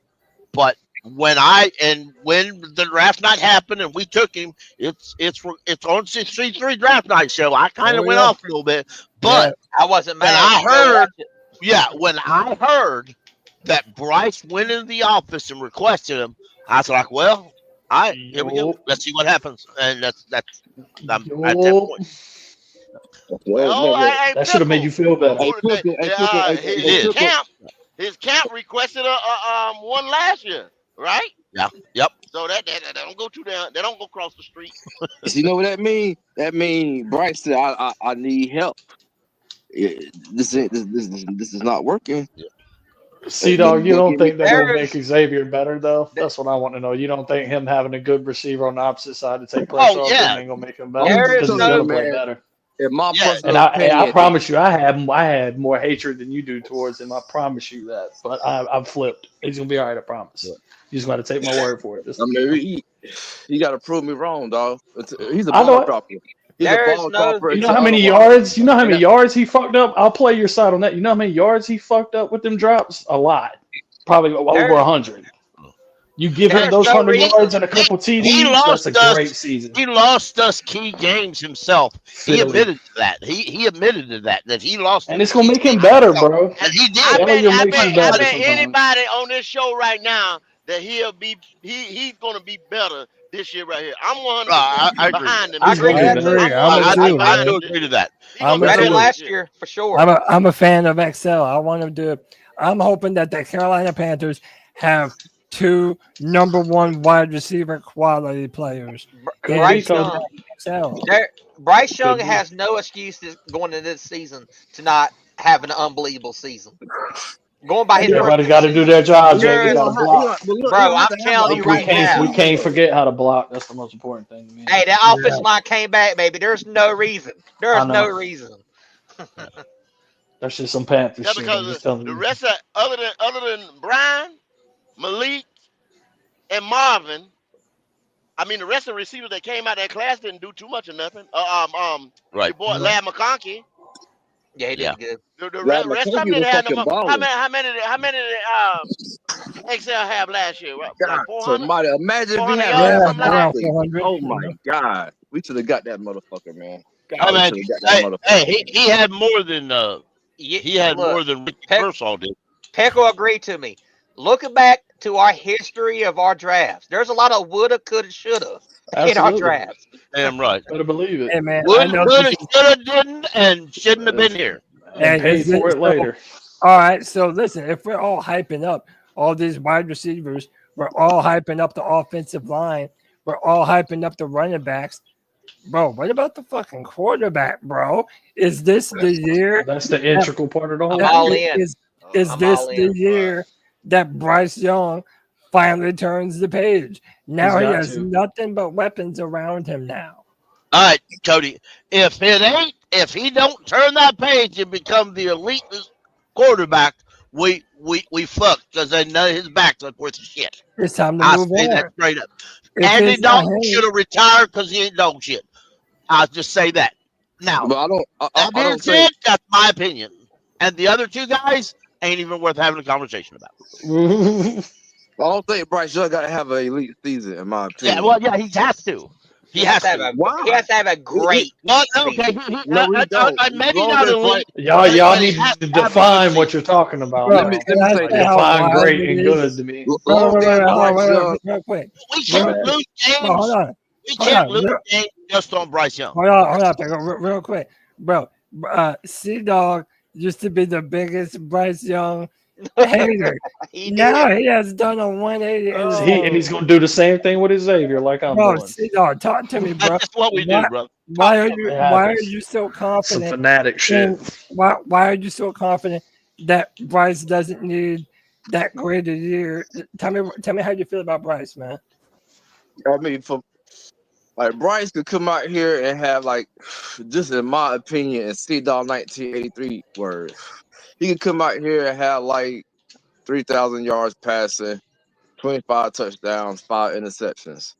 That gets us into the playoffs. You don't have to come out here and have no 4,000, 5,000 yards. First of That's all, fine. if y'all was looking, 3,500. I disagree, C-Dog. I hold on, disagree. but Ken, hold on, Ken. You Go want to ahead. say we got them running team? That's what I'm trying to tell y'all. We got all these fucking running backs. We got them going. We're gonna run the fucking ball, control the clock. Got them play action here and there. You know what I'm saying? I got them chances down the field with the play action. Cause Bryce is real got them accurate and on point.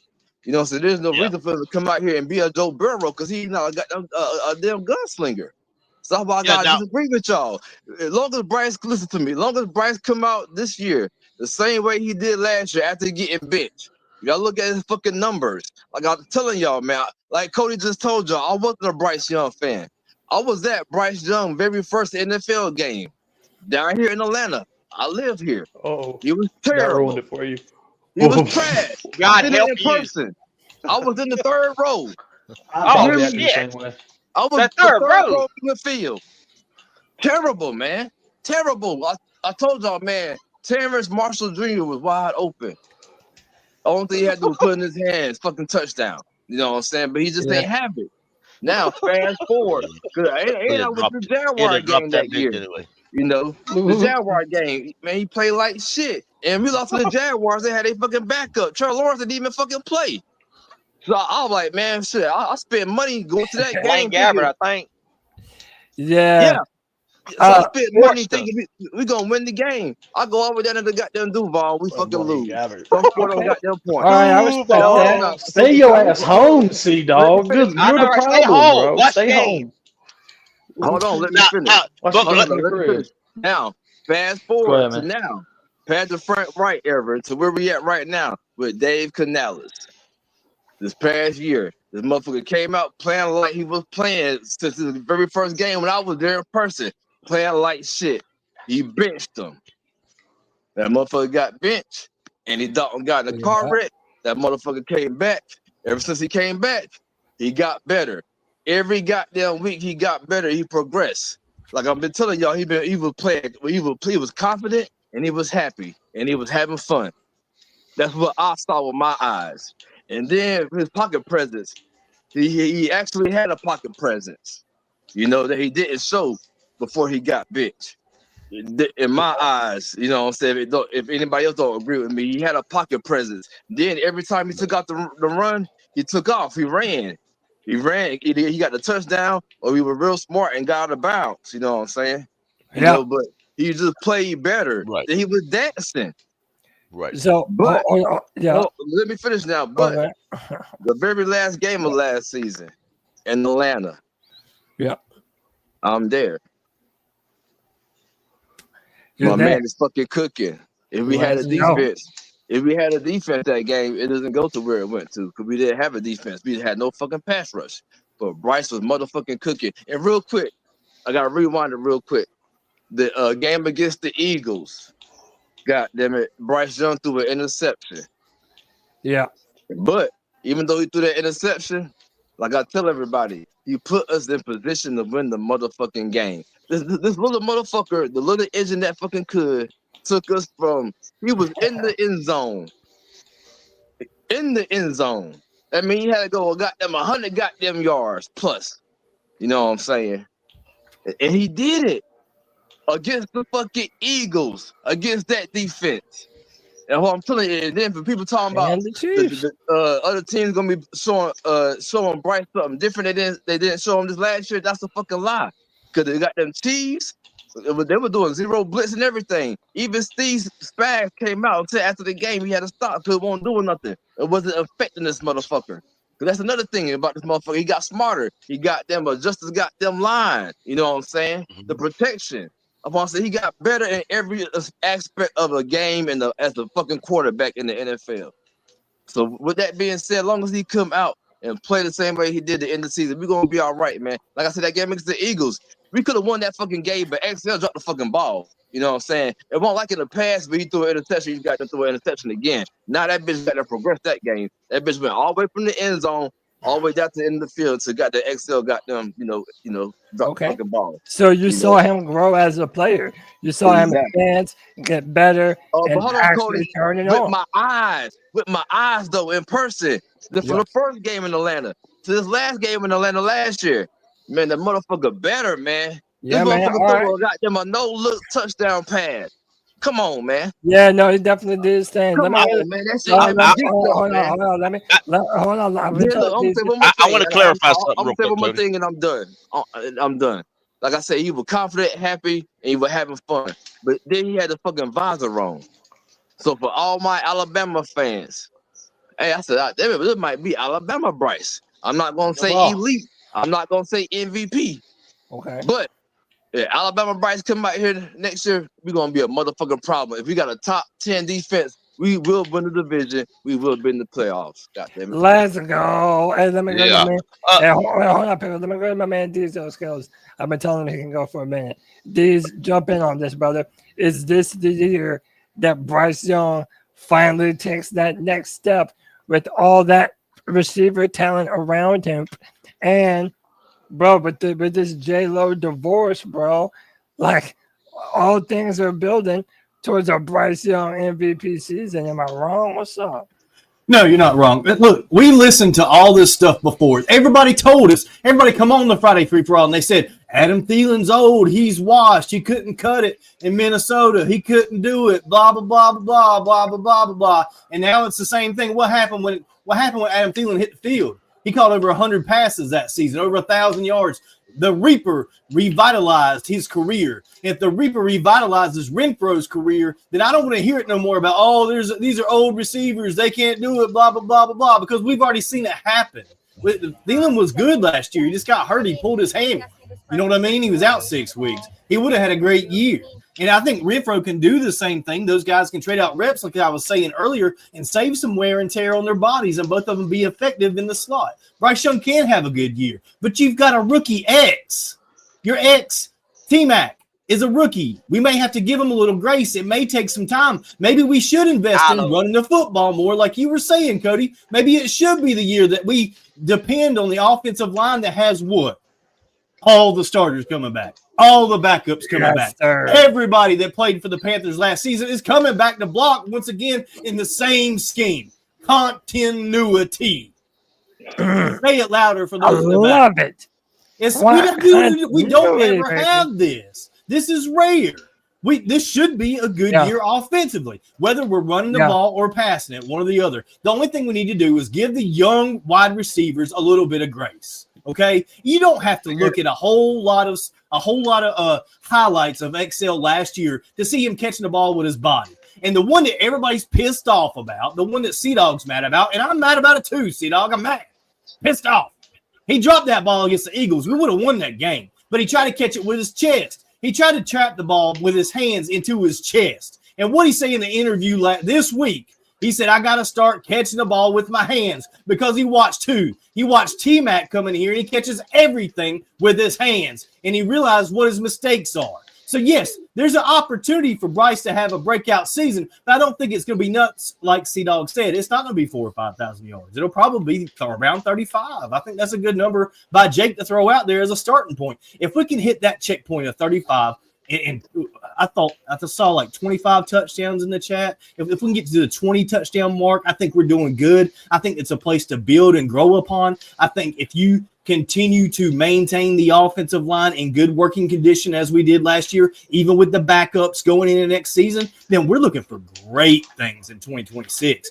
We need to just contend this year. I know we're talking about J-Lo and winning the Super Bowl, and look, my heartfelt condolences are sent out to Miss J-Lo. I know that she's been through 3 heartbreaking divorces, and I'm sorry that she's had to endure that. But if it means a Panthers Super Bowl, that's talking about J-Ho? Yeah, she's invited. She's invited to the parade. She can come to the parade. D-Money says if you ain't with us now, then you can't come to the parade. But in J-Lo's case, we will cut her some slack on behalf of D-Money. I'm going to say this, that she can come to the parade. But Ben, your ass ain't invited. Yeah, we don't like you, Ben. I don't know why, but we don't. Yeah, you're on mute, Pickle. Yeah, you're on mute. If Batman can't come, neither can Spider-Man or Superman. Stay your ass at home. Hey, I'm just saying, if it means that we get to go to the Super Bowl, I don't care if it's 10 years, 11 years. I'll marry J-Lo and divorce her every 12 years. I don't give a damn. Hey, I won't make that sacrifice. You know what I'm saying? I'm sure you would. I don't clarify something. While ago, I said that Bryce had to play elite. I didn't mean. Listen, y'all know I don't do numbers. All right, he can't. He's got to play Alabama just like he did at the end of the year. He's got to keep playing that way. That's what I mean. He just got to keep playing that way. Listen, and he has to do that, Jake Delhomme. If all he does is hand that ball off. We fans, including you fantasy football owners, got to be content with that shit. Yeah. Don't tell me Bryce has to throw all these yards so you can get that $20, $30 you got on that fantasy football, because Panther Pickle don't give a damn about your fantasy football. Wait, let me go ahead, Jason. Then we got Kendall. Go ahead. I just got to say, he can't be a reason why we lose games. Bottom line, Bryce Young cannot be the reason we lose football games. He has to be, even if it's as a game manager, as everybody says. Bryce Young, man, Bryce Young don't drop no goddamn ball. Man, he's gonna be just fine. Right, as long as he don't throw the ball away and fumble it. Positive. Hey man, let me go ahead, Kendall. Kendall, you said you disagreed with C-Dog. Tell me why, bro. First of all, he said that the quarterback, if I'm quoting you right, C-Dog, just has to be pedestrian or something like that, or with what y'all saying, 20 touchdowns or something like that, or mediocre type. Man, numbers, 25 and 5 is. Man, 25 touchdowns, 5 interceptions. I'm just fine with that, Kendall. He doesn't have to have no gaudy numbers. for us to be in the playoffs or to even to get to the playoffs. And then I mean everybody on the Panthers face knows how I feel about this kid. And well, not feel about him, but feel about him as a quarterback or the quarterback for this team. I did not want him. I still don't want him. Don't want him nowhere near this team. This is what I'm saying about this. See, dog, you said, and these, I agree with you 100% on the continuity. It was the continuity. What is the strength of this team, y'all? Running That the offensive football. line, the highest paid offensive line in the league, right? Yep. And depth. And was Yep. it? Y'all got to think about it. Was it his play? And people like to say the last 10 games he won 4 out of 10. That's still, that ain't even 500, y'all. But That ain't some even of that 500. wasn't him though, man. So, huh? It wasn't That him. was Bryce, No, though. He was playing better. He was I'm playing not. better. That was in the Was it defense and not for him the playing drop of or the the ball. continuity of the offensive line that started gelling because they started playing together? There wasn't one person on that offensive line that played together prior to them getting together. The other, if you want to say Taylor Moton and Icky, but them two guards that they brought in, Damian that Lewis, put it all Robert together. Hunt. And then Corbett came out. You brought, well, you could have threw any type of center, but not. I ain't even gonna say that. I ain't gonna discredit that. But between those two guards, with the excellent play that they played, hell, you gave them the money. I mean, they supposed to. That's the production you're supposed to get out of it. So the center basically he was there because you brought goddamn what's that boy name? We brought him back from the Giants out of the practice squad. K Mays. K Mays had done been on our team, and we played the We kid drafted him. that was an undrafted free agent. Look good to me. Yeah. You know, Andrew Rahm. we could yeah, Ryan. We could have kept Ryan. To me, and I was the biggest advocate that year of saying draft a center. But we I was didn't. too. Man, K Mays all got them center. K Mays is good. Well, I think that's what I'm saying. When you put him between Lewis and Hunt. so that big Robert shit, Hunt. big Hunt, Yeah, Robert big Hunt. Hunt. I don't know. I'm doing something else, y'all. I can't think. God, Nah, damn. you're I'm good. doing two You or three can't got things that at one time. argument. You But forget this shit. when you put him between Hunt and Lewis, you understand what I'm saying? The center Yeah. can get to the second level. He can double team. He don't have to. A lot of the time, those guys can handle their tackles one-on-one. I mean, you when you stunting or doing some of this other kind of plays or Hey, whatever. Kendall, But what this got to do with Bryce Young, man? Hold on, man, real what quick, I'm man. 'Cause trying I to don't know tell where you, you the get that. strength of the ball club, C-Dog, the strength of the ball club is the offensive line. And that's what I Real told you quick. on draft night, what we had to do. I said we had to put money in that offensive line. They didn't do that when he first came here. I told y'all that. I seen him too much in Bama. Too much. Okay, well, look, Every fucking Kendall. primetime game was an Alabama game that's played on my TV. I Kendall, seen real him quick. too much. I knew Our what he question needed. is, Kendall, our question Was it is, him or my or was it question is, the offensive line? A did he little bit play of both. better last That's year, what I'm A little trying Kendall? to bit of tell you. both, in my opinion. A After little he bit of got both. benched, Kendall, did he play better last year? After he got benched, did he not play better? He played like Was shit when he got benched. So if you're saying after shit, he got benched, though, Kendall? what's the elevation from shit? Oh shit. You just gotta know, man. What's the elevation That from shit? nigga, White he shit? Not Grassy, squeaky shit? I Hey mean, what's the man, elevation from shit? everybody just to be know, fart. I'm not A worried, fart. A man. fart's elevated from shit. That's what it is. A fart. That Thanksgiving Or you shit. fart. Yeah. A one of them. A fart. Okay. So So what's a fart? when you get our age, Kendall, and you better hope that's a You better fart. hope it's a fart. You better hope it's a fart. Yeah. Man, Y'all look, are man. fucking wild, bro. But that's but all Man, I'm saying is, Kendall, you see now you tripping, man. still were four for 10. I mean, you know what I'm saying? That's But why? still under It wasn't 500. because of the line, it was because of the defense. We had no pass rush. No, bro. And got them motherfuckers dropping the ball. It's a I'm talking about why we were losing the game. So if you're an offensive coordinator going against our defense this year, what you gonna do? I mean, coming into the game, you're gonna run the ball because we were historically bad in modern day football, right? That You're was gonna last test it, year though. but you Oh, still gonna we were, test it. You gonna come in there, you gonna test it. you just What said, kind of film they looking at but now, you though? just, no, but They look, looking you at just, last hey, year's film, you right? just said we Yeah, lost yeah, games. yeah, Hold yeah. on, Are they hold on. looking at Wait last a year's minute, come film? on, man. Yeah, they are. Quick, They're looking at last You year's gonna film. test it.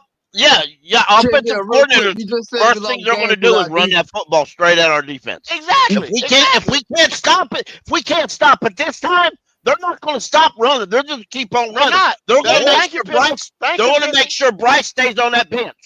Thank you, Pickle. Yeah, That's man. talking I about we mean, got a better defense now, though. Man, you kidding? You just jumping all the way, got them around, man. We What I'm lost trying games to last tell year you, see, because we got them. I mean that's what you're saying. But like I'm just telling you, they're gonna test that because that's supposed to be. thank That's you, not the Justin. strength of this team. That's not the And let me, strength of this team. We hey, we Strength of had this real team quick, is that This offensive real quick, line. time, real quick. man. Hold I on, hold can't on, hold wait on, to hold on. Bryce Young and Evan Rowe come out here and shut you motherfuckers up, man. Well, hold on, man. Wait, man. Let me welcome Twan Don back into the show. What's up, Twan? What's up, Dwan? Big Nah, Twan. man. Look, I'm just listening to them go at it, man. They doing a good job, man. I'm gonna stay out of that. Hey, That's a man, good. That's a good beef. look, man. Kendall's right though. Kendall's right. Can I tell y'all where I'm at, man? Like I'm somewhere between Sea Dog and Kendall. Like I'm willing to give Bryce have their Young a points. chance. I'm willing to give Bryce Young a chance. But I will say this, man. We ain't got a choice. I don't like this is why I disagree with Sea Dog. I don't want no 25-5, bro.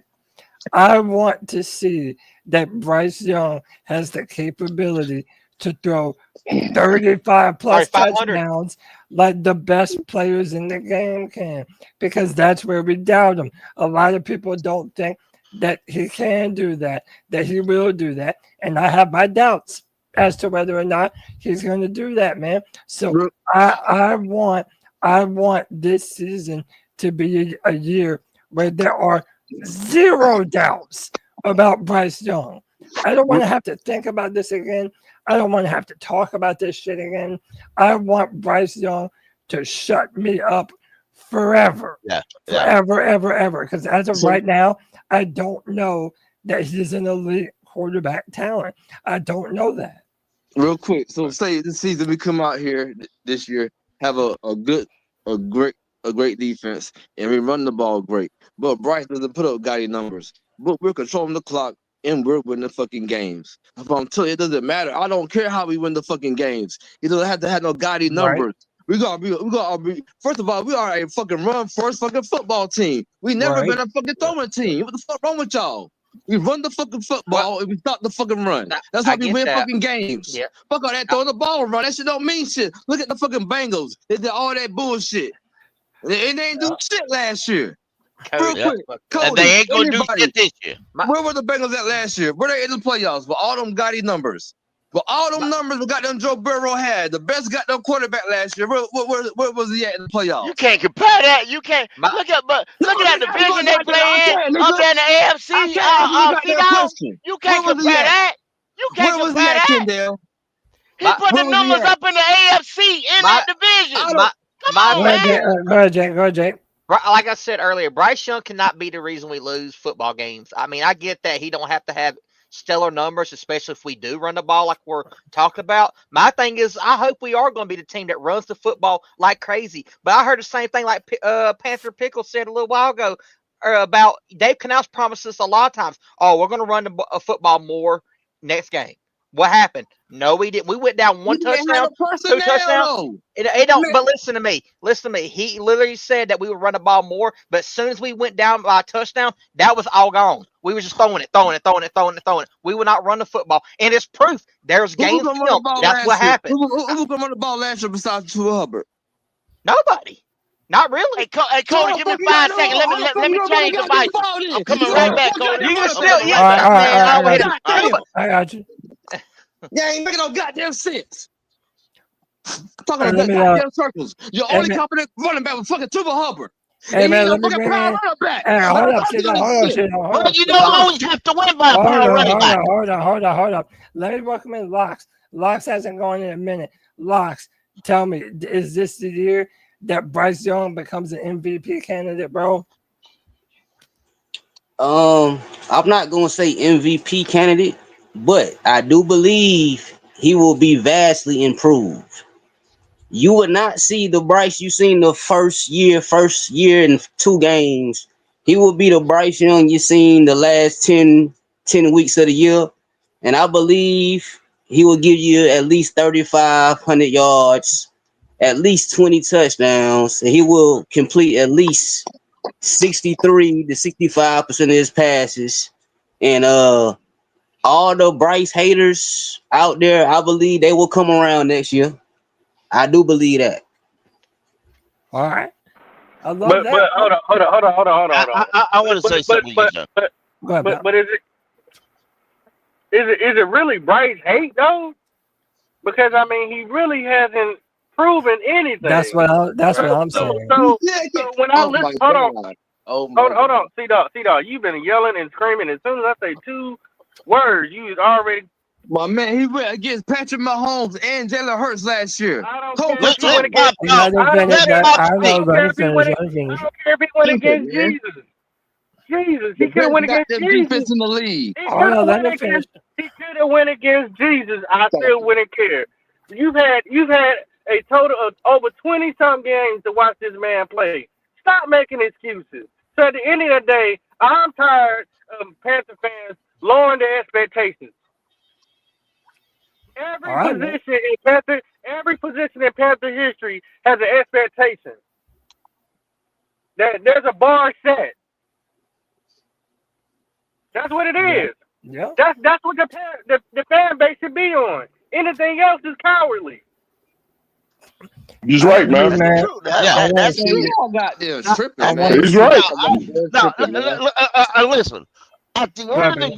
the no matter how good Bryce played last year at the end of the year, no matter how good he played against Kansas City, no matter how good he played against the Eagles, at the bottom line it Against still the was an best L. defense in the At the league. bottom line it still was an L. 20 years from now, nobody's going to look at Bryce Young lost the game against the Eagles, but hey, he looked good losing. That's what they're going to say. Now, let's be real. Nobody's saying Bryce Young needs to be a Hall of Fame quarterback. But let's Yeah, also I got say you out. something. Hold on. Let's also say something. No matter how good Chuba looks running the football, no matter how good, at some point next year, a team's going to come in and stop Chuba Hubbard from running that football. They're going to make sure that whoever Chuba's backup is ain't running that football. And then it's going to be up to Bryce Young to take his arm and all them receivers and win us that damn game. And if he does it, he'll be the elite guy. If he don't do it, he needs to be released or traded or at the very least not pick up a fifth-year option. I want a quarterback who can line up and win that football game with his arm. Now, if he Yes. comes out and he wins that football game with his arms, then everybody on this podcast needs to say, you the man, Bryce Young. Yes, sir. You have They want to. him to win And with real 50 quick, dust. That's They it. want him With to that, win how do the with Eagles 50 win the Super dust. Bowl? That's it. Hey, let me welcome in. Hey, real How quick. do the Chiefs lose every Super Bowl?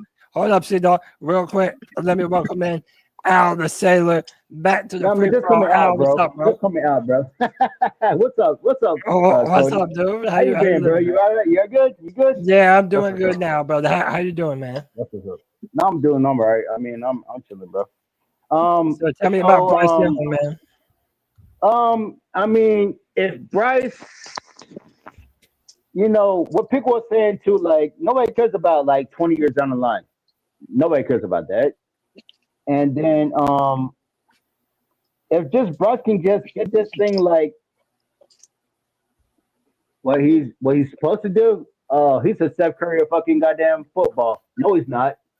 Well, that's debatable. Okay. No, it ain't. Okay, No, it but ain't. if 'Cause Steph Curry got rings.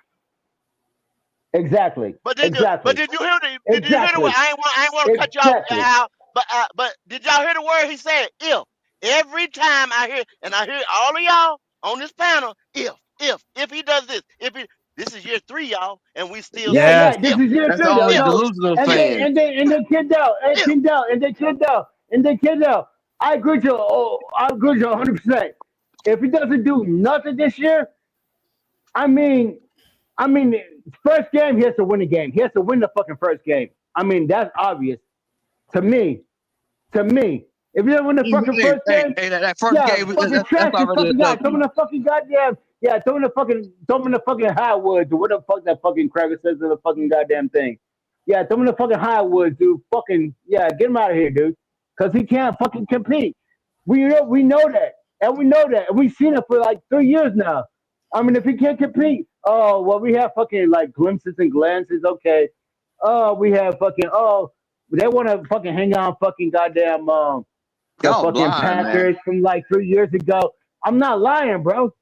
I see you're I'm blind. not lying, All bro. y'all talking that shit I'm about not Bryce lying, blind. bro. I'm not You ain't lying, watched bro. What are the you last talking about? 10 They want to games hang the last year. Panthers from 2 years ago. How many years ago? That 2 years ago? The Packers? Oh, no. Okay. Now he got benched, and now he's fucking coming about better. But how many games did he win? I mean, that's the bottom line. nothing but weapons around Isn't that him. the bottom line? You lost the game, though, man. He has nothing but weapons Isn't that the around bottom him. line? He better do For the something. last 10. Bullshit, bro. For the last 10. And the Germany game was on Chuba's back. The Germany game was on Chuba's back. No. For the last 10. So he didn't win but 3 of the last 10. I'm tired of this 10 shit y'all How talking many games about. did you have? Hey, Kendall, how many games has you won, though? Tell me again. 2 to me last year. 2. Man, stop. Hey, Cody. If we had a defense and Yeah, if we right. had a fucking ball, we won one more game. Just pick it up, Jake. What's up? Now, what was one of the very first things I said when we drafted Nalo? For a guy that was all over Jalen Walker, who I thought for sure that's who he was going to draft at 8. Yeah. What was the very first thing I said that when we drafted Nalo was Bryce Young does not have no excuses no more. This is year 3. That's He's right. got every weapon. He has That's every right. weapon known to man. This is last year. He has he Right. got the same offensive line. He has no excuses. But Jake, that's keeping it real, Jake.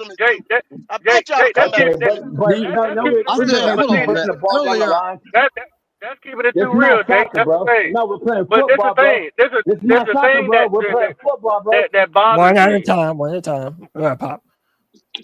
The thing that bothers me, right? I'm gonna use these ill skills as an example. When you see the work that these ill skills does, you say, "Damn, he got it." He's an it guy. When you see somebody that is trying to do the same, but it don't look as professionally done, he's an if guy. If he ever gets it. Right now, we're dealing with a person, a quarterback, who's a if guy. So stop sitting up here acting like he's an it guy. Because guys who got it put the team on their back and elevate the team. We didn't come up with a whole bunch of excuses. Hold on. Let him talk. Yeah, let him finish. Let him finish. Let him finish. Let him finish. Remember, how much a job to your memory? Because some of y'all ain't that damn old. Some of y'all, do y'all remember? When we was complaining about an offensive line for Cam Newton. Because we weren't talking about was he an it guy. We knew he had it. He was an it guy, bro. What I got to do with Bryce Young? Nigga, man, Cam Newton is No, but hold on. But now we having a discussion. We trying to find out if Bryce is an if or it guy. Yeah. Come on, man. You ain't seen Real it. quick, y'all was not listening to me earlier when I said Adam Thielen said it out of his mouth earlier when they brought it. Dog, you're a hypocrite. Yeah. Man, Adam I Thielen don't said know, it man. himself that it's got we have fucking receivers now, so motherfuckers got to come out here and play now, or they won't be getting no playing time. I get 2 cents for Thielen because I'm not considering him a Carolina Panther. Hey, man, They paid money. They paid him more money than Tom. We had the worst defense in the league last year. We had the worst defense in the league last year. So even with Bryce Young playing better, like, come on, man, stop that shit. Yeah, but All right, it goes beyond Bryce. It really goes Can- beyond Bryce. Can I say something about Bryce? Not just Bryce. yeah, after pick all It goes too. beyond Bryce. Okay, 4,700 yards. Oh my God. T-Dog's right. Yo, if you was it, Hold you up. would show. Hold up, one at a time, bro. I said Pickle then Twan. Go ahead. Okay.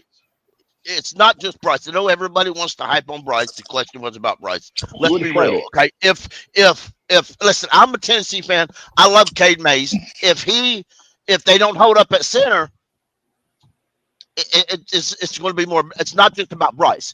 The offensive line has to play as good as they did last year. The receivers have to catch the ball this year. The running backs have to stay healthy. And when they do see a hole, they got to hit that hole on time. Listen, we lost the ball game because Chuba Hubbard fumbled the ball. Let's not forget that. Okay, we can't have the mistakes if you want to be an elite football team. Okay, it's not only about and the defense. The defense has to do their part. Bryce Hill can come out and get or Chuba Hubbard can get a 500 yards game, and Bryce can throw 4 passes, elite 4 passes, 5, 6, 20 passes. But if the defense can't stop the run and they can't stop the pass, it don't matter. All right, it doesn't matter. But Pickle, Let me talk to Pickle real quick. Let me talk to Pickle real quick. Let me tell you something though, C-Dog. The Tampa Bay Buccaneers do not have a defense to write home about. They don't. Damn, Baker Mayfield lost Mike Evans. I'm not scared of Tampa. Hold on, so let me. Mike Evans ain't out. The strength of that team is their offense. What did he do? What did he do last year? Let me let Twan in. Go ahead, Twan. All I'll say about Bryce Young is this. I love this situation. I mean, we're going to debate it out, man. Whether you think he's good a hater, bro, or whether you think he's bad. I'm coming from the heart of Kendall when I say this, bro. Because Kendall, he's speaking. And listen, it's great in a way because this is Bryce Young's 3rd year. He got to get it. He ain't got no fucking choice but to get it right. If he don't get it right this year, he won't continue and he won't get paid. Yeah. So it's all up to him. It's in his ball. It's in his court. He ain't gonna be able to blame nobody with the team they put around him. It's all on him. He's gonna barbecue a mildew this year. It's all in his hands. I just don't want a middle of the road season. That's all I'm saying. I don't want a middle of the road season. It's up to him. I mean, because if he come out here and don't look right, it's gonna be all on him. If he looks good, it's gonna be on him. If he utilizes it's on him. Man, we in the playoffs, man. C-Dog said this shit. We in the playoffs, man. Point, everything, towards Twan's point, everything is on the quarterback. If you're going to fucking go to quarterback, you're not going to be viable in the NFL. It's not all on the court. You can't be viable in the NFL. You just gave you examples of all the games. That's not what I said. That's not what I said. No, Bryce. No, but that's just what you said. If Bryce was good, we can't be good. You know that, right? No, Bryce. No. What I'm saying is Bryce has to be just like Pop just said. I'm trying to tell you. I'm trying to. If both of y'all shut the fuck up, man. Go ahead. Look, one at a time. Listen, Pop just said, look, man, bro. Listen, it's on you, bro. If you don't look good this year, it's gonna show. Your ass is out of here. It's you out of here. The thing is, Bryce. Al, let me finish, Al. Let me finish. I know this.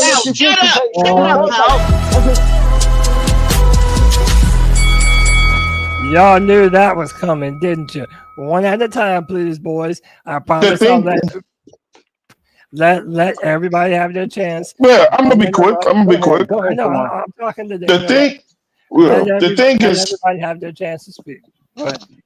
The thing with Bryce is this, and Pop and Kendall alluded to it, man. He got to show a special set of fucking skills this year, like that movie, man. You know what I'm saying? If he come in with the same skills, it's a wrap. He's got to be tremendously better this year. That mediocre shit ain't gonna get it. So if you're ready to put all your money and drop everything on Bryce, I mean, you better tread softly, bro. I want him to do well. I'm going to be rooting in his corner. But it ain't no year after this. He don't get another year. Yeah. They ain't going to say in his first year he had a bad coaching. No, bro, 3 years to show what you got. And if you ain't got it after this year, it's a wrap. Man, look, man. Everybody going to get what they want. Everybody gonna get what they want. No. I mean, like Bryce. Yeah, this is his last year. Everybody knows that. The fuck. He's got to win games, though, man. Yeah, he has to win games, though, bro. If he doesn't win games, he's out of here, bro. And he's fucking trash. And then fucking Bryce Young, if he can fucking make plays and shit like that, okay, now we can work with him. But he has to show it, improve. No. No, that's not no. We had a good team and Bryce got here. No. So what the We fuck? already had a good team so when he got here, So right? what if he No, what? like 120 yard passing? Is that He's got to. He throws 120 yard pass. That's a Al, you might. All I'm saying is this, Al. He's got to. All I gotta say is this: he's got to win games like on his back this year. Him, bro. He has to win. He has to win fucking 6+. At least 6+. More than that. We also.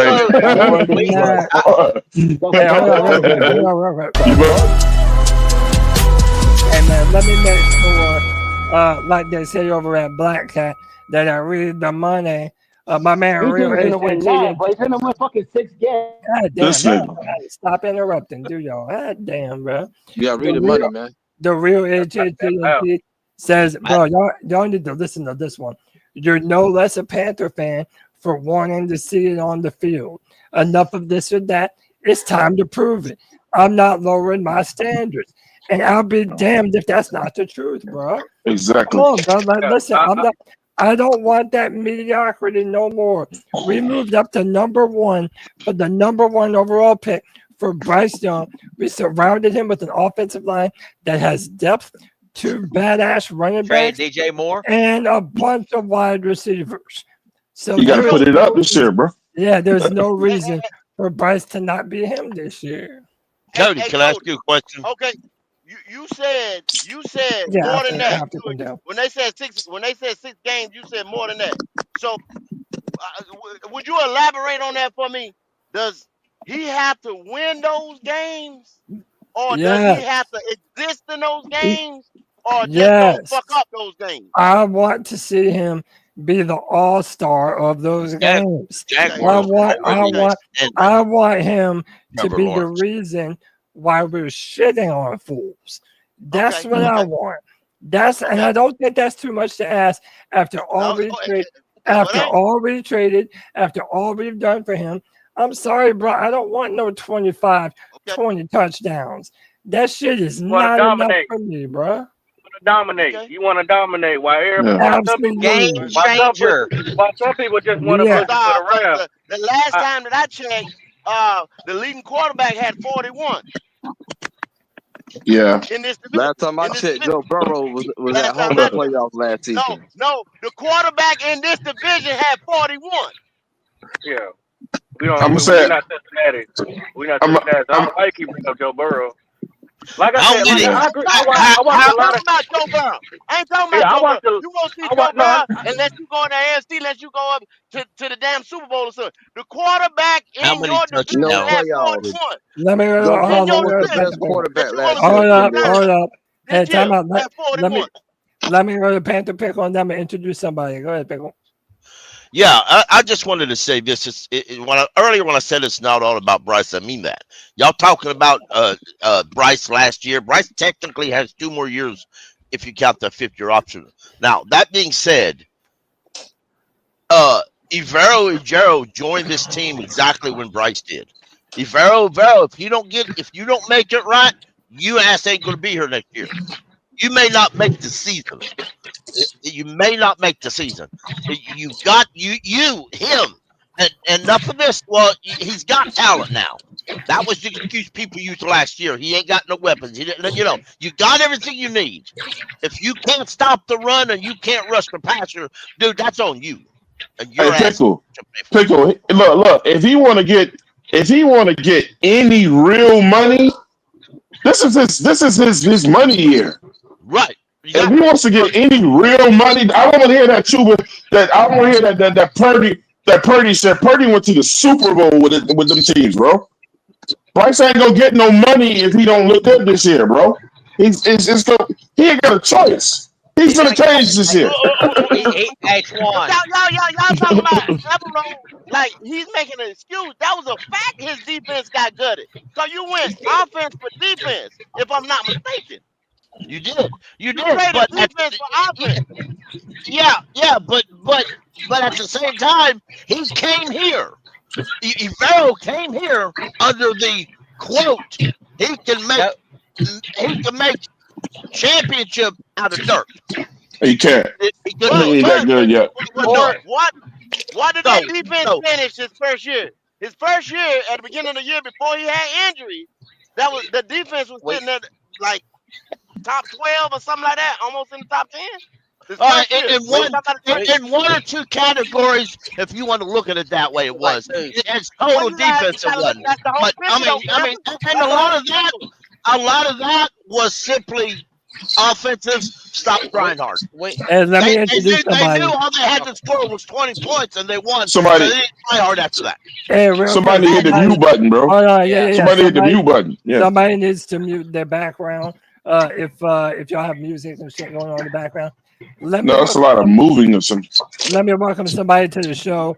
My man, Edge from the 704 Charlotte Bound Show. What up, Edge? What's up, Edge? Yo, what up, guys? What up? Tell them, brother. Hey, I'm gonna make this real point. I'm gonna make this real point real fast. So I heard this on the herd, and they were talking about, when you get a quarterback, and he gets that, and he has that first round grade aspect of when he comes in. You got to get to it has to get to the point where you got to just surround your guy. You got to surround your guy with talent, with talent around him, whether he's good or he's not. So, as a right, and after I heard that, I actually stopped and thought about it and to kind of reinvented my whole thing of this whole team right now. And this is why I came to the conclusion for me. I came to the conclusion that this. Yes, did we get a quarterback that we traded for? Yes, we did. But at the same time, he is a first round grade. I don't believe that, but whatever people want to say, he's a first round grade. But at the same time, we actually do have to surround him with talent, no matter if he's good or not. All right. If he's elite, and that's the first and last time I'm probably ever going to say that about that kid. If he is that guy, then you got to surround him with players to make sure he can keep up that pace. And if the players go down, then you got to make sure that the coaching is right for him to elevate himself to those standards and then some.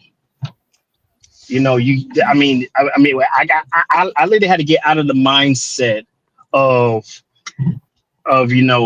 bashing the kid for what other people are saying, and then get to the mindset of like, all right, look, we got the kid some weapons, we got him a line, we fixed the defense, and right now the schedule is I actually looked at the schedule, is low-key kind of favored on our side to win some games. Now, the main thing he's gonna have to do right now, since all this is going and basically kind of in his favor, this is his third year, and third year is a make or break year for a lot of fucking quarterbacks coming in, especially as a first rounder. This is a make it or break a year. So I'm not saying I trust the kid. I'm not saying rah Bryce Young, I'm not rah hooping. I'm just saying, hey, look, we got your weapons, we fixed the line, we got the defense going, and on you now. It's you make or break year. If you fail, you fail. If you pass, you pass. Either way, we got to see it. We got to see it on the field, and that's all I'm gonna say about that. Let me ask you a question. What if Bryce Young throws 18 touchdowns, 5 interceptions, and 2,900 yards? How's that? Good, bad, different. He's out of here. Wait a minute.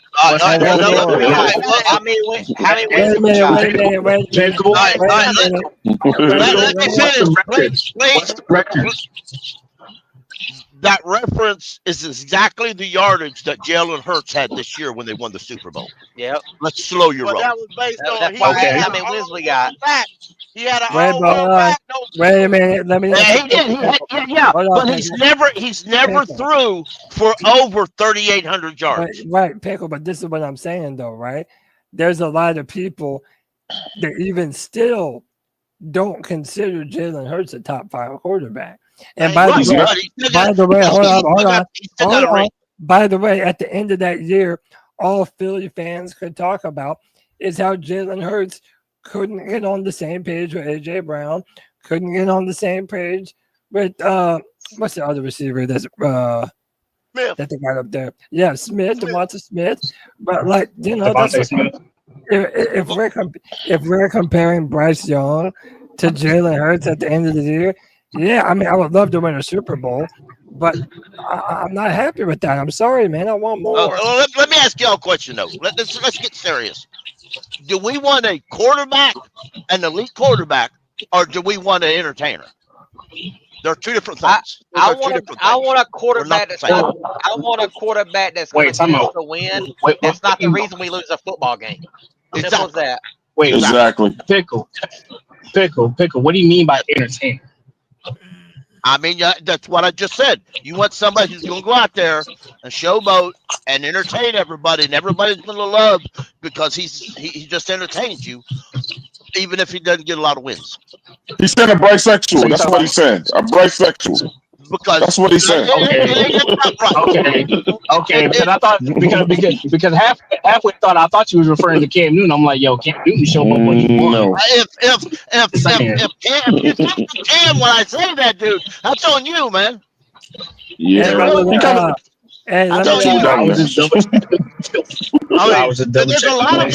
There's a lot of people in this very podcast who were kicking and screaming pre-draft of Bryce Young. They wanted that other guy who's right now fighting for his football life with the Colts because he can't handle the NFL.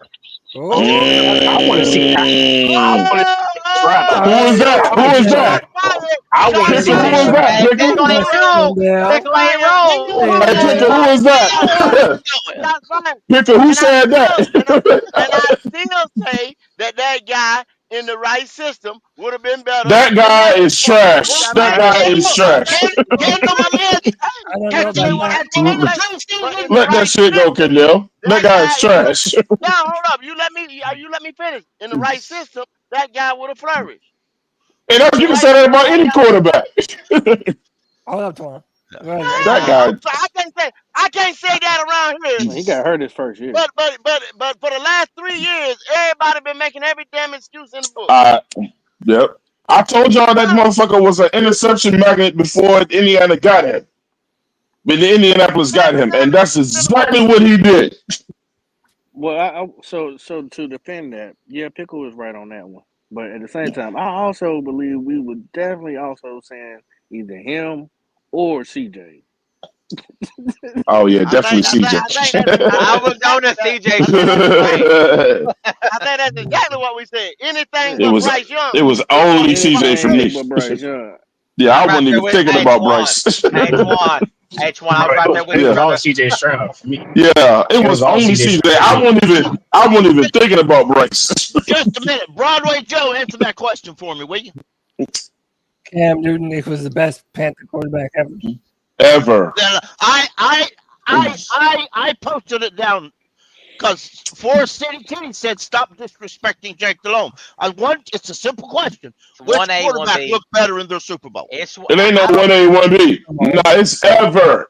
Which quarterback? It's a simple question. Ace Boogie. About Ace Boogie. No, you're ignoring the question. You're a better man than that. Stop ignoring the question. Which quarterback looked better in their prospective Super Bowls? You gotta go Jake Long or Cam Newton? You gotta go Jake Long.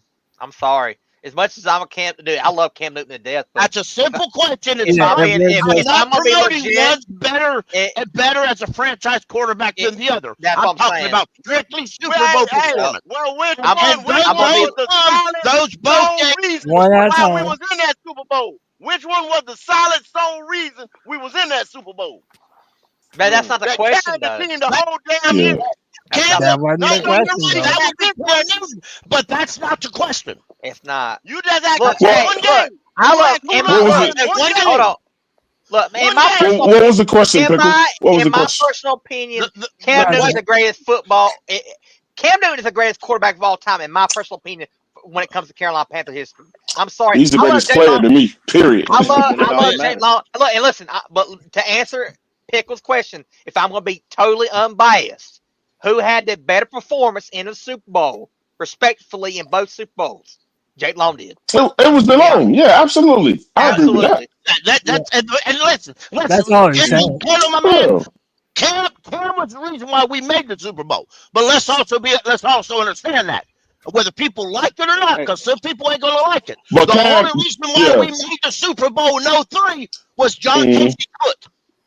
But nobody respects Cam. that man But at look, all. Cam was in the reason. It's so much. Hold up. Let me let pop. Yeah, you're right. You're right. Go ahead. There's so much context to that because, I mean, that offensive line was way better than Cam's offensive line. So, I mean, Yeah, it was. in the Super Bowl, who offensive line performed better? Cam O-line let him down in that Super He Bowl, didn't bro. have Von Miller though, Both bro. games, Mike Brown was Remmers. quotation I marks. mean, yeah, the performance actually happened because of the offensive line. Mm-hmm. Let's be honest. I mean, it's more context. Yeah, But if you Cam Newton. He wasn't the reason we lost it. He wasn't the reason we lost it. People keep saying dive on the football. Had a better performance. Mahomes had a better performance. Yeah, he did. They both got the same record, and it's called loss. Yeah. Hey, Cody, you know, Cam had us. We was the hottest ticket in the NFL when Cam was here. The hottest ticket. The hottest. Bro, y'all see my shirt? I got the Ron Rivera. I shirt. love it. Throwback. With that Cam in the middle, with that bug in the middle, bro. I'm telling you. I'm gonna tell you, I'm an open Cam sexual. He the greatest Panther ever to me, bro. Right, hold on. Let me Greatest Panther ever. Hey, let me welcome somebody in the show. We got Surfside Steve back on the free for all. Steve, how are you, brother? Doing fine. Listen, like to hear anybody yelling over each other is always fun to listen to. Yeah, that's what we do over here. Now, the best Panther of all time was Stephen Smith, but the most important Panther was Cam Newton because he put Carolina on the map, and 2016 is like an amazing season. So Smith was the best, but Cam was the most important. He kind of revolutionized the position. Now a running quarterback is no longer looked down on and stuff. Now they're all encouraged. They're all Jalen Hurts. They're all like Cam wannabes, it seems, at this point. You're right. Cam Newton. You say that. You say that again, Surf. Yeah, Cam evolutionized the quarterback position. Yeah, and he doesn't get enough credit from the national media. Period.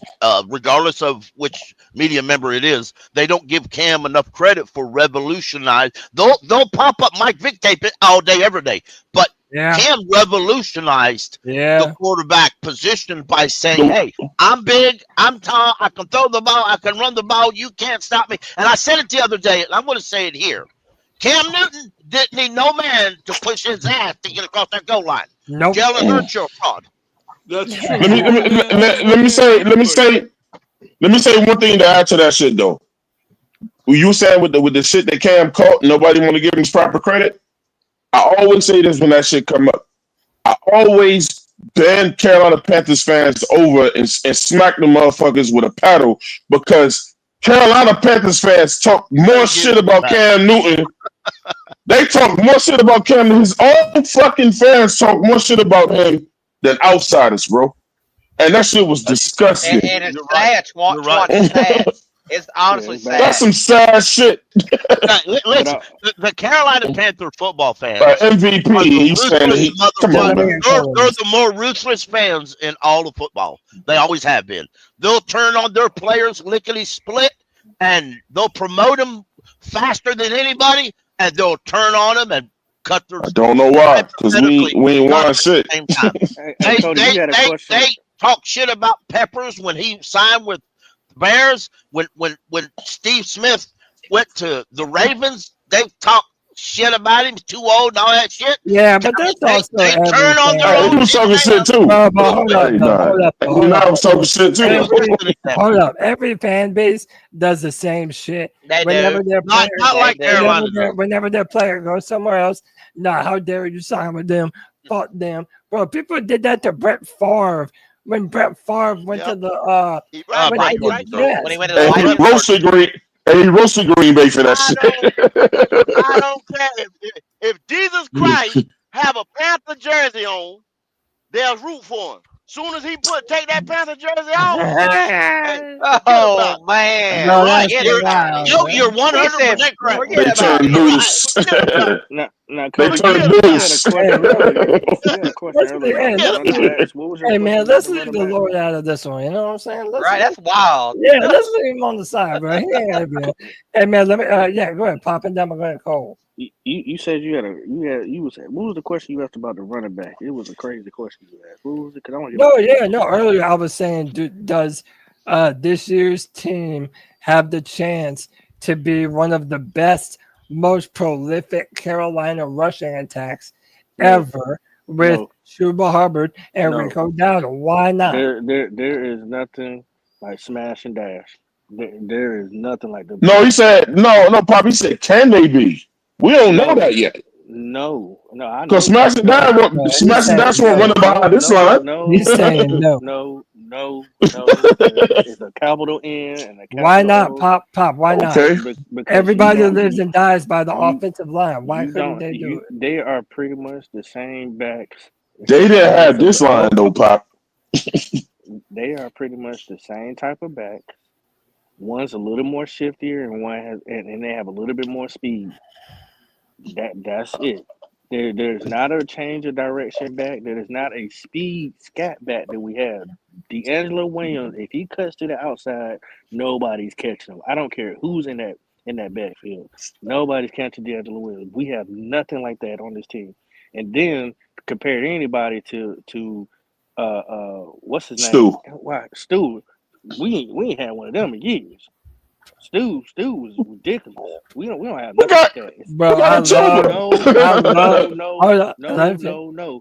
Stu will run you And then over, Stewart had more run power. through, He had and more more power. power. Yup. Don't nobody want to Have tackle y'all ever Chuba seen Hubbard that boy's calves? either.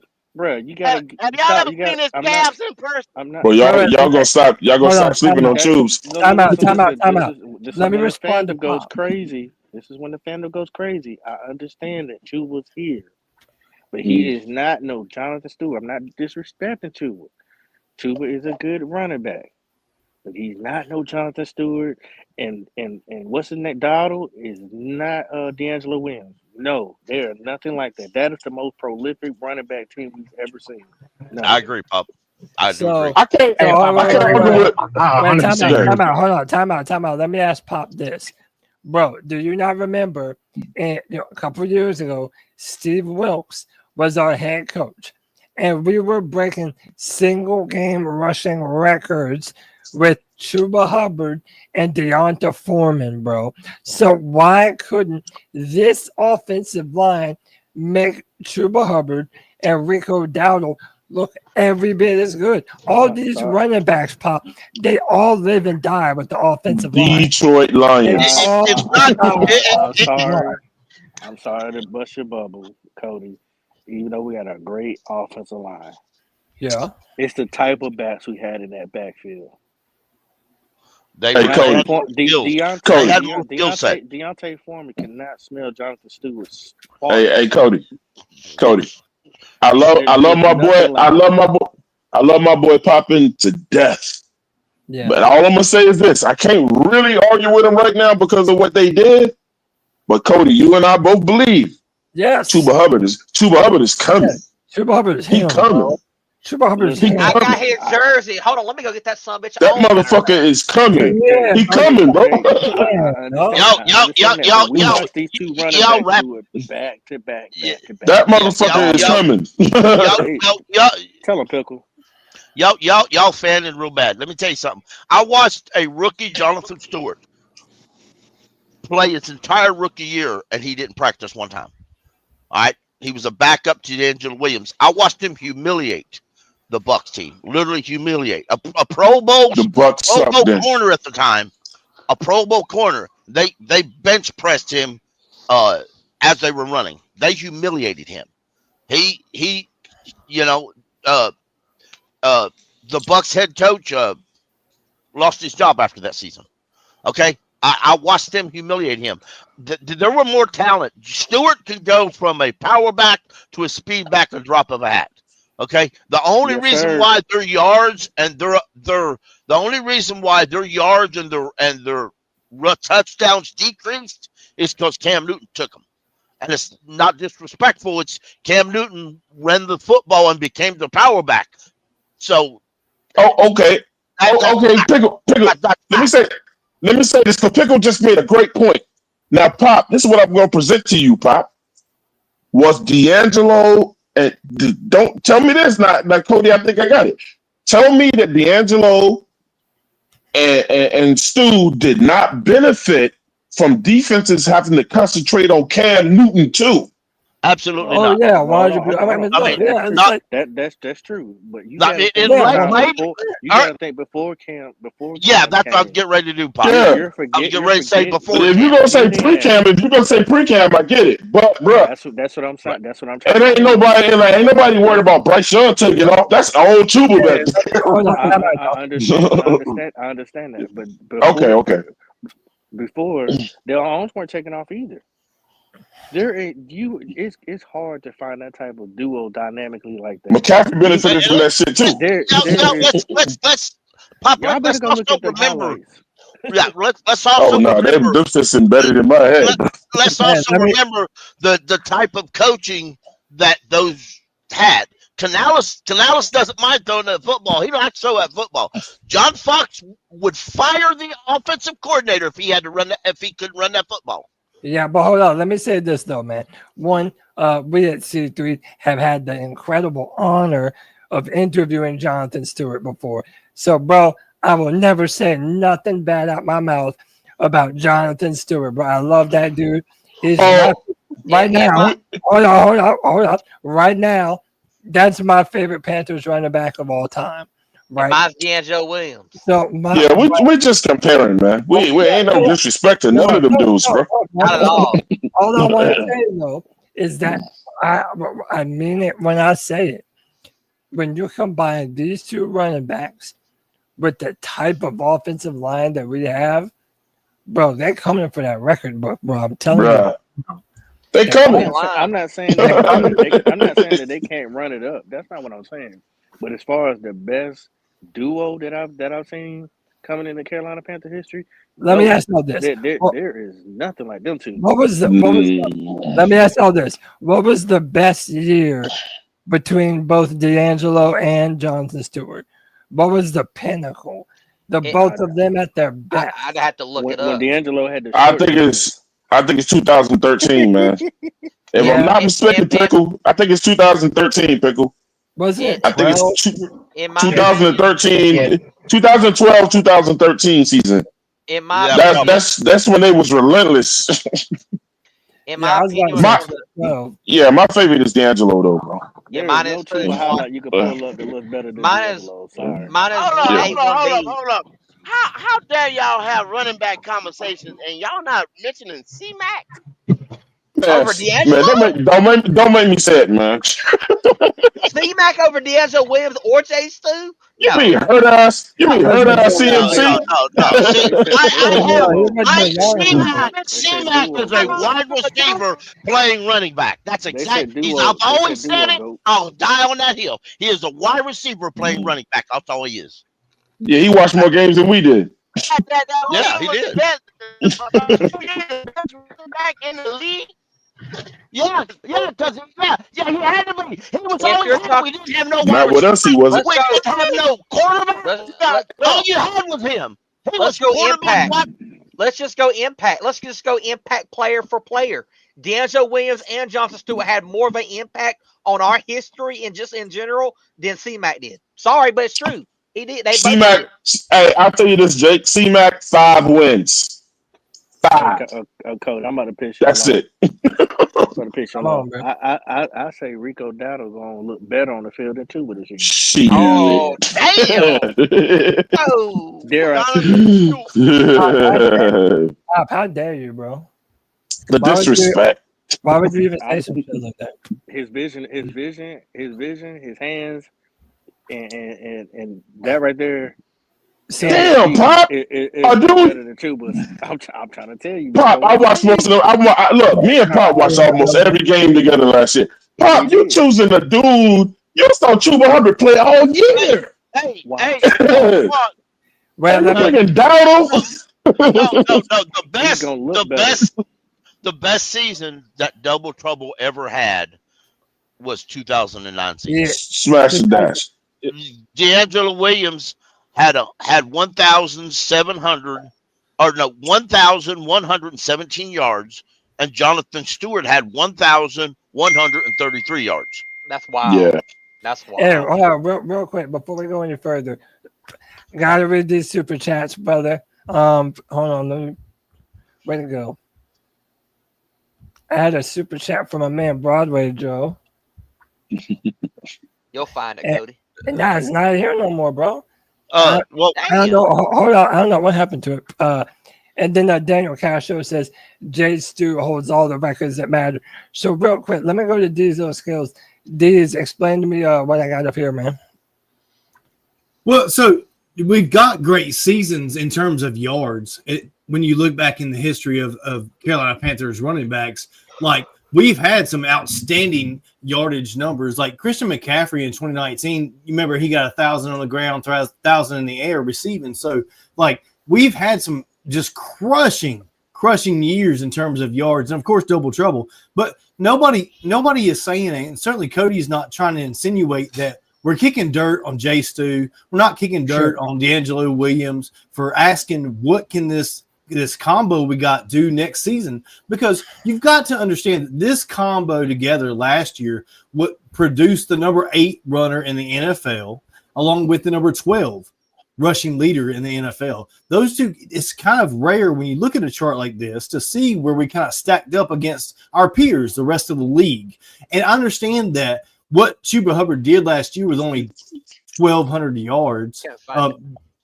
Wasn't that impressive, but the fact that he finished in the top 10 in the NFL in rushing is, and the fact that Rico, I'm just going to say Uncle Rico because I like that so much.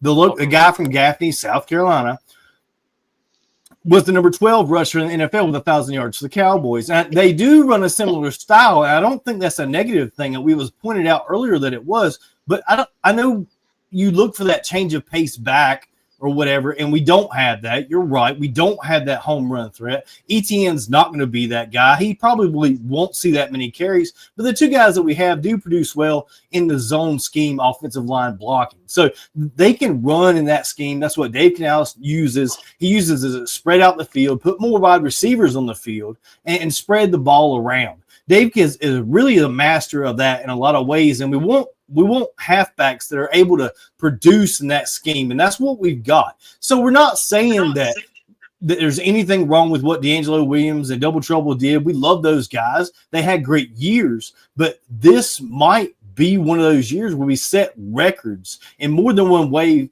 for the Carolina Panthers as far as our rushing game, Cody. Shout out to Broadway Joe with the Fight or Love Bomb. He said Coney Ely was our MVP in that Super Bowl. None else did shit. I agree and disagree at the same time. I think Luke Kuechly did. You know, he was a factor during Super Bowl 50. I think he was a tackle machine. He called out a lot of the plays. But besides Luke Kuechly, I do think Coney Ely definitely was. If we was to win that Super Bowl, Coney Ely would have got the MVP 100%. Yeah. That freakish one-handed interception was wild. Yeah, and Broadway Joe, I saved it, and then I went to the start.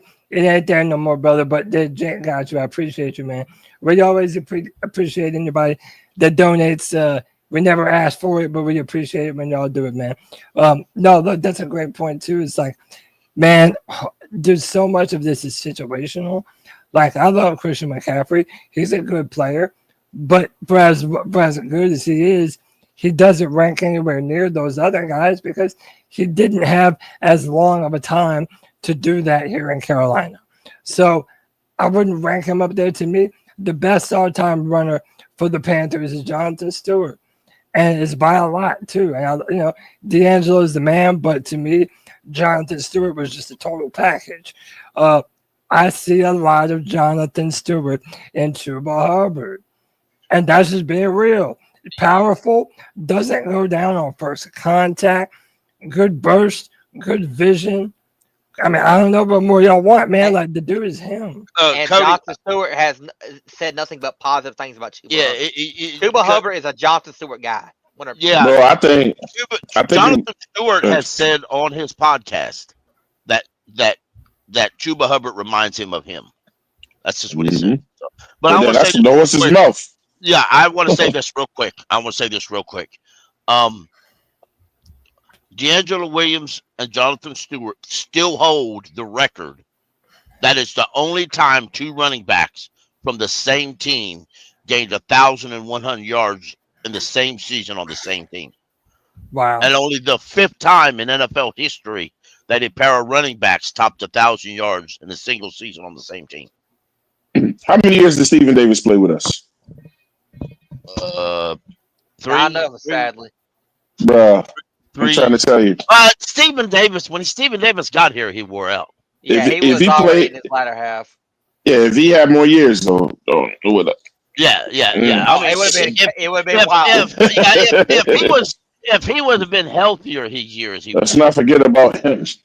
Oh, you can't forget about Stephen Davis. You can't. Yeah. That man grabbed his balls and took off from the 5 yard. He grabbed his balls. He grabbed everybody else's balls with him. We've honestly been blessed with great running backs. We really have. Yeah. We're a running back team. As much as we said about linebackers, Mike, we have been he was really here blessed. 3 years. I'm sorry. Go ahead. I wish we would have got 3 more. I'll be honest with you, Pick. I wish we would have got 3 more out of him. Yeah, in 03, he got. Don't forget about Deshaun Foster. Yeah, I forgot about Deshaun Foster. Shit. Yeah, he was a good backup. Come on now. Hold on. Y'all mean y'all didn't like Carolina out of Spain? Williams. I just messed with you. He was good. He was good. Come on, man. Especially what he did against Philly at the 5 yard. Yeah. Come on now. Yeah, I got you. I got you there. You right there. Oh. Y'all mean y'all didn't like all this pain? All this pain? Oh man. Foster will always be in my doghouse for as many times as he fumbled. I still like him. Don't misunderstand that, but he always be in that doghouse because many times as he fumbled. But I ain't gonna tell y'all no lie, bro. I wish we had another Tolbert. Shit. Oh man, I wish we did too, Twan. Yeah. Mike Tolbert was a dog at a fullback position. I know a lot of people disagree. I know a lot of people can disagree with me with what I'm about to say, but I really do truly believe that a true fullback, I think it's a dying breed. You're right. And what I mean by that, I'm not talking about taking a tight end and making a fullback. That don't count to me. Right. Yeah, a real fullback can change the game, bro. And Tolbert was a running fullback. He wasn't a blocking fullback. And there's a big difference in the style of fullback you got. Oh, he definitely hit some motherfuckers up, though. Don't get it twisted. But he put some motherfuckers on their ass, bro. Yeah, he wasn't all that ball. He wasn't the lead blocker. He was a nobody wanted to tackle his ass. But he was a power runner. He used to catch out the backfield too. He used to catch up. Yeah. He had good hands. He had solid hands. But hey, bro. Shout out to Tolbert. Thinking about all these former seasons, man. Gosh, I'm just remembering that defense in 2013. God, that shit was vicious, bro. Like everybody talks about 2015 as a defense, but for real, 2013 was the best Panthers defense I have ever seen in my life. Who was on that defense, Cody? Nah. Who was on that defense? Nah. The Kraken, that's who. He said the Kraken. Shit. The Kraken. Do you need to say anything else? Hey, Greg Hardy was still on. Greg Hardy was still on the team. I'm gonna have to. Hell yeah. I'm gonna have to slightly disagree. He was a beast. Hey, bro. He was legit a beast. Nobody wanted it with that motherfucker, bro. That dude was that. I'm gonna be a little bit controversial. In today's NFL, Greg Hardy would still be playing football. No, you're right. Oh, he would have. Oh, he definitely would have. Yeah. Oh, absolutely. Yeah, probably so. I mean, I'll tell you right now. Real quick. The world, nah. Fight the UFC though. He got knocked the fuck out. But remember, I seen him. He did play football again, just not for the Panthers. The world is too PC now. He went to Pickle. I don't Cowboys, think he right? would have made it. No, Greg Hardy's biggest problem was himself. Let's It's not. guns. It was himself. Okay, because it was his And biggest women. problem was once it happened, he couldn't lift himself over top of it. You know, he couldn't. Once that first happened, and he ended up losing it in Carolina. He couldn't. He had other chances, but he couldn't pick himself up off of it. I think mentally he couldn't pick himself up above it. You know, Pickle, it might be wild to say, but if the videos that were released about the weapons on the couch and his old lady or what all the stuff that happened, he really could have been an all-time sack leader for us. Like, he was the only player. He Yeah. was the only player. There ain't but two defensive players in Panthers history that I seriously debated about buying their jersey, and that was Luke Kuechly and Greg Hardy's. The only two. I once posted one of my first Twitter accounts. I posted it to Greg Hardy's Twitter account, and he liked it, and he shared it. I said, if Panthers, if you re-sign Greg Hardy, I'll buy his jersey. I might need to go back and get one of his shits. Shit, the Kraken. No Kraken. What's the greatest Panthers name ever? Y'all remember He Hate Me? Yeah. Yeah. Smart. Yeah. Yeah, but that wasn't. Yeah, that was probably. Panthers, though. But still, that was probably one of the best. You got that was a dope ass name, bro. Yeah, you got to, but you know who you got to credit. He Hate Me too, Ron, don't you? Yeah. Oh, yeah, you got to. Yep. You got to give Vince McMahon credit for the name He Hate Me. Yeah, yep. you do. Because he allowed players to be themselves. Right. Oh, okay. That's right. Man, when they used to pick their own names. Okay. Right. All right, look, man, I appreciate y'all. We're going on 3 hours and 7 minutes. Your boy has probably had maybe 5 hours of sleep in the past 3 days. So I'm running on fumes, gentlemen, but there's no way I could not do the free-for-all today, man. It had to happen. I love y'all, boys. I appreciate each and every single one of y'all coming through. Thank you for everybody who's been wishing me and my mom well wishes. Love that. We're going to get everybody's final thoughts, and we're going to get up out of here, bro. First up, my man, Edge. Edge, you know it's always a pleasure, brother. Give me your final thoughts for the show and tell them where they can find you, brother. Hey, well, you can always find me at the 704 Charlotte Bound Show. My co-host, the founder of the 704 Charlotte Bound Show, Mr. Twan Don. And great. Hey, I came very, very late to the show, but I enjoy y'all having me and everything. And and Cody, I do kind of slightly disagree. I think the best defense that we've had was the 2003-2004 defense, bro. Oh, okay. That defensive line. That defensive line ain't nobody. That was when we were called the Vault. Yeah, that was when we was called the Vault. Now, admittedly, that was a little bit before my Panther fandom, but yeah, I hear you, man. Go back and watch it. Oh, Twan, I got one thing to say. What's up? Nixon 7. Yeah, exactly, baby. You got to it before I did. Damn.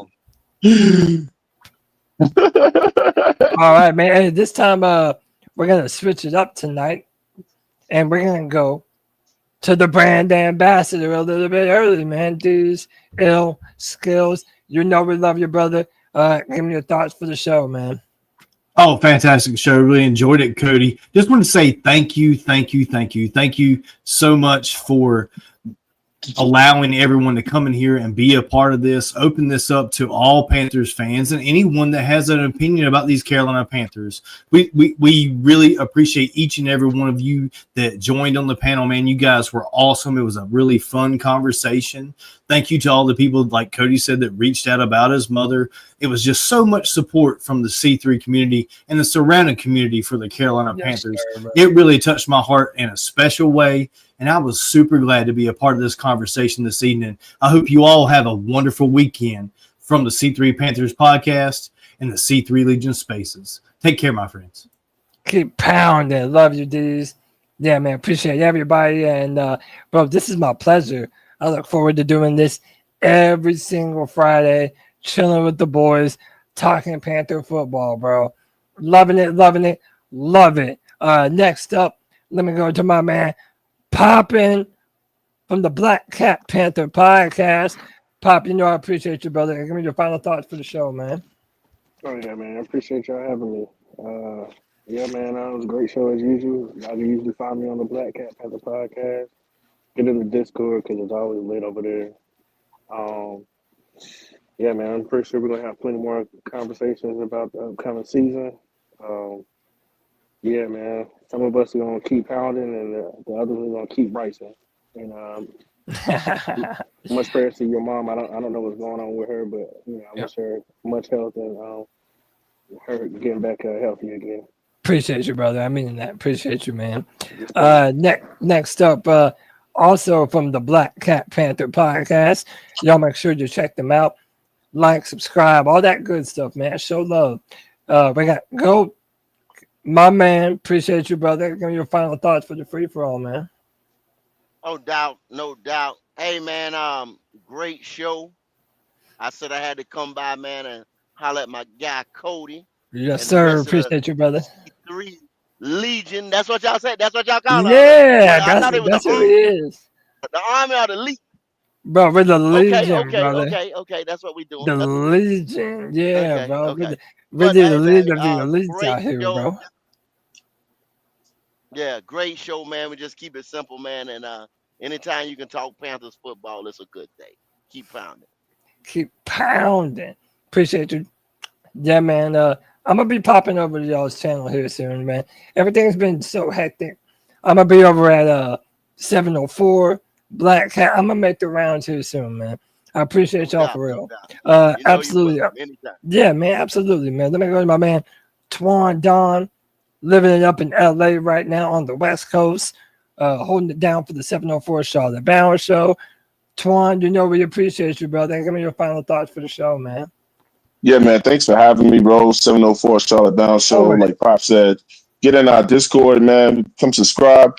Man, as far as look, Cody, I don't know what's going on either, brother. One thing I can tell you though, joy comes in the morning, bro. So you know what I'm saying. So everything that's going on with you and your fam, and my prayers, man. A bunch of elite guys up here talking about football, man. You know, being able to get our barbershop shit going on. It's fantastic, man. We will be, however, on the 704 Charlotte Bound Show, man. We're gonna be running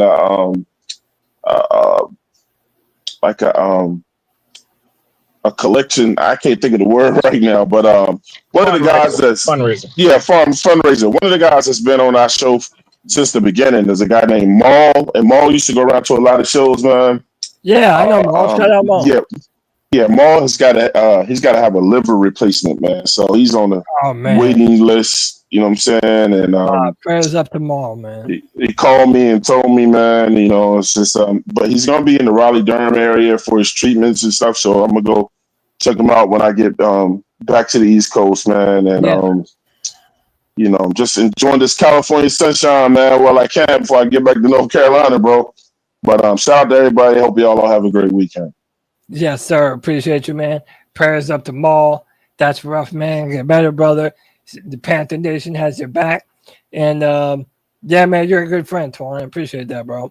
Yeah, man, let's go to my man Jake.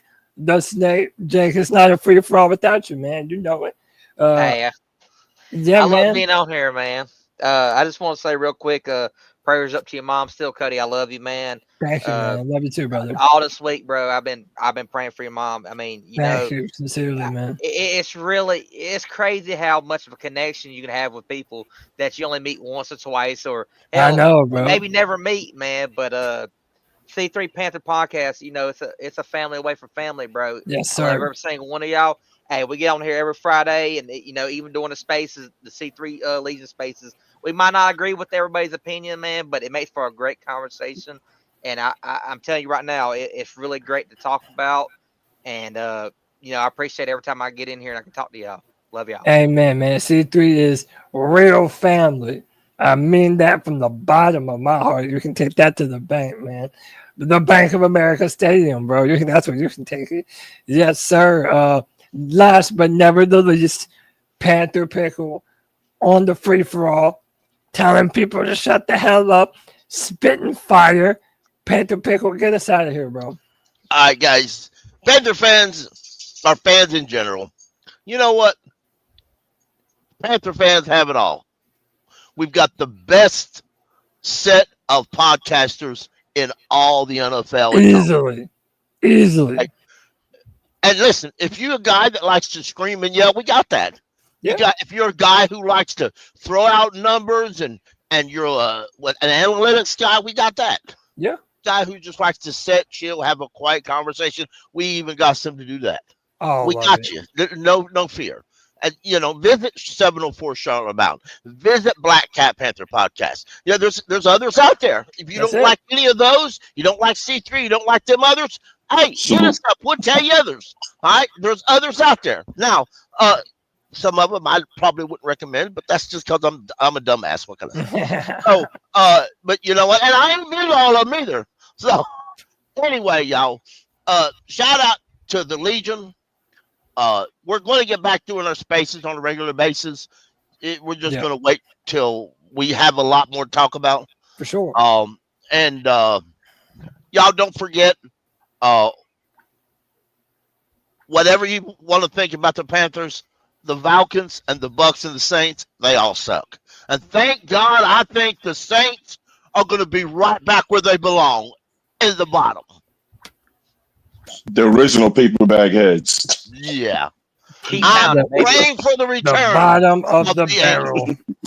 Hey, man, my name is Cody Lashley. This has been another edition of the C3 Friday Free For All.